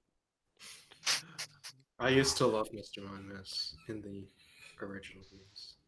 Man, I feel like the move is going to get changed because when they've got these limited distributions, I feel like we're going to get an update. They're going to say now the following Pokemon can learn Draining Kiss, and Jinx is going to actually suddenly be relevant. And yeah, I don't know. And then Alyssa's gonna see them all over in her GBL. She's be like, I hate this game. And she's just gonna like throw away her account. That's how it's gonna go down. This is just gonna make me retire. Oh no, you're not allowed The to lag leave, I Alyssa. can deal with. The ridiculous ugly Pokemon? paywalls, the mega, all this stuff. The Draining Fine. Kiss Smoocher meta I can't handle. Oh man. And then after that on the list, Krogunk wearing a backwards cap. Will that be evolvable? Or is Probably that not. no? I hope so, but It's gonna be That'd the jiggly dad of Toxicroaks, or was it Krogunks? So now you gotta get that on brand. That's your next Merc idea. That's true. I didn't even maybe they're just putting that out there to prime me for a lawsuit. They want to brand backwards hat Pokemon content. Oh. Conspiracy confirmed. Of the things that are remaining in the spawn pool, Mareep, Skitty, Roselia, Kricketot, Blitzel, Cottony, Mincino, Gathita, and it says and more, but Cottony probably the most relevant thing I can see there, and Gathita probably the most rare outside of events thing that I see there. Yeah. Anything anybody's actually interested in catching in this event? I mean, I would Frostlass stuff, but that's about it because I really like using it, and I would like to have a better shiny, but that's about it. Oh man. So you're not so is Alyssa gonna take a break from hatching any 7K eggs during this event so she cannot get a smoochum with a bow? No, I haven't been going hard on buying the incubators because everything just feels like it costs so much money in game right now, like the mega raids and all that. But I like the idea of a bow. I don't know. I'm really conflicted. I need to think really hard on this. I feel like they're toying with me. Oh no. Some deep meditation here over this Mhm. whole bow controversy. Yeah, I'm just not okay with it. Unbelievable. All right. I feel that let's see, we haven't reached the 420 mark, have we? No, we're only at No. 336, but I don't know that I am aware of any other significant content going on. Anything that you guys took note of from any of the usual places that you think is important to discuss? All right. Well, thank you so much for joining us, El Canadiano. If we definitely should send shout outs to everybody to El Canadiano for the limited amount of time that Twitch Sings is with us. I'm sure he will be. Oh, what did I do there? El Candiano. Man, I really failed on that one. That's why you have to leave that to the mods, not to Jiggly. That's why I revealed my name eventually, because unless I tell people struggle with my name. There we go. Playing Twitch Sings, it says, which is usually the case. But you can often find him here. And I really appreciate him coming in and sharing his story of community. I believe that I actually may have another one lined up for next week already. It's great that we have the ball rolling. Hope that you all agree that community is greater than oneself, and that that is what we should all be trying to strive toward. Whether or not we all agree on what that community ought to look like is a different question. And I hope that we at least gave you some thinking and talking points as you do this whole crazy PvP thing that we do, and do it a little more thoughtfully, in a way that's going to be fulfilling, in a way that's not going to drive you insane. That's all I want for all y'all. Tonight. What's that? I said you gave me quite a lot to think about tonight. Anything that you want to leave the people with in terms of other things to either promote or take note of if they're not familiar with what it is that you do? I'd like to play your Among Us games. And golf. There will, I believe, If you like golf, we're gonna do some Among Us games at some point. I think that in a low key way. I don't know how to do it. We did an Among Us game that didn't go the way it was intended, and it's very difficult to separate communities. But I want to have a truly jiggly community Among Us game, and perhaps that will identify who can be part of our PvP community as well. We do you say our cult? Is that what you call it? No, it's like play golf. Oh, play golf. So there, Mr. Victor Vandeslug there, he deserves yet another shout out. He and I trying to get that boomer thing back and going. I'm going to use that as my platform to do as much actual interaction with the community that I love so much, and hopefully you all will have fun with that. We had a lot of fun with that last night, even though it was very unstructured. And yeah, watch for what we are doing. If I am able to cajole Max and Scientist or anybody else. What's that? I said, he plays Stream Raiders. Yes, he plays Stream Raiders. I don't endorse that. I don't endorse a lot of things. It's cheesy as hell, but it's fun. Wait, what were you gonna say, Jiggly? What? No, I was just gonna say if I'm able to cajole you and Max and anybody else, including an artist, to do a poke and pull this week, I will. Oh, I yeah. will definitely try to push for one, but realistically, it may be next week. We'll definitely try and get some sort of a tournament scheduled and give some thought to what that ought to look like. Please look for that announcement and share it with like-minded folks and communities, as opposed to, you don't have to spread it everywhere. I do like having people quote promote me, but really it's all about finding and pointing people to the content that they like, and it doesn't have to be me. Anything that you want to point people to? Are you're doing Meta Mondays tomorrow? You said you committed, right, Scientist? Right. Yeah. 7 o'clock. And PDT. you'll be starting over with a new one, right? You don't have like I know last week. Tomorrow we're gonna be doing Sunrise. Okay. There you go. Meta Mondays Sunrise. Got it. Meta Monday is Sunrise tomorrow because the new season is starting. So All right. thank you for reminding me. All right. If anyone in chat wants to do Sunrise, there you go. Nice. Alyssa, anything you want to point out? I assume that at some point in time we will see. Are we going to see results this week from Battle of the Servers, or is that going to be dependent on what the stream or no stream situation is? Yeah, it's kind of dependent on that, but I imagine that by next Sunday we'll definitely know. I mean, unless it goes into a true double elimination kind of deal where we're in the second kind of set to determine the winner. We might not know that.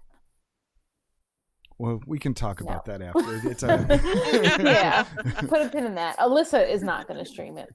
No. Might it be streamed? Yes, but not personally by me. No. And Max, other than recovering from your birthday week, anything specifically on tap that you want to push out there? Nothing yet. It's mostly just waiting until the next Twitch paycheck, so that way I can get all the stream upgrades and have like a better layout and better content and stuff for you guys. I'm probably gonna try to do some more Sunrise stuff on whatever days that I stream. Other than Thursday, I'm still doing my cooking streams or my baking streams, depending on how hot it is. So Thursday daytime streams will be cooking with Max. Oh, and I'm looking for people to raid, and I see that on Pogon's stream, his title is Final Day to use our super consistent Great League team. So I suppose we did overlook the fact that we are going to see Ultra League starting. Is it tomorrow afternoon, or is it? It is, right? So that's right. Yeah. If you choose to do your GBLs in Great League, get those out of the way. Anybody have any initial thoughts on what they think the Ultra League meta will look like? Will it be any different, or is it going to be more of the same, do you think? I pray Polyrath will be useful. Yeah, Polyrath has definitely been useful in the past. I don't doubt that it will continue to be. Anybody have any excitement planned for that? Are you gonna get your Great League sets out of the way, or are you gonna dive headlong into Ultra tomorrow? Knowing me, I probably would forget that I can still do Great League in the morning. I think I will. Yeah, I'm gonna do Great League as well. Yeah. Well, good luck to you all in your travails. We also did not discuss how we like the current ranking system. Maybe we can discuss that more next week and see how we feel about it after we've had more time to see. Because we haven't gotten too many rank 9s yet. We were talking about trying to get who was it on? Sorry, Ethan. Ali Lucky and Lyndon Ryu. Lyndon. Lyndon was the first to post that he had reached rank 9, and so presumably by this time next week, a large chunk of people will be rank 9 based on the current system. But then maybe we can assess exactly whether this system is preferable to what we've had, or just another iteration of crazy. Let's see. Let us raid Mr. Wally Dog. That looks like the best option that I see. Dog. Yep. Wally Dog. It's 619. Is that right? 619. Yeah. Thank you. Everybody give Wally Dog the love and spam some emotes. And come back later in the week whenever Jiggly decides to do something. And good night, everybody. Night. Night. Raid is off.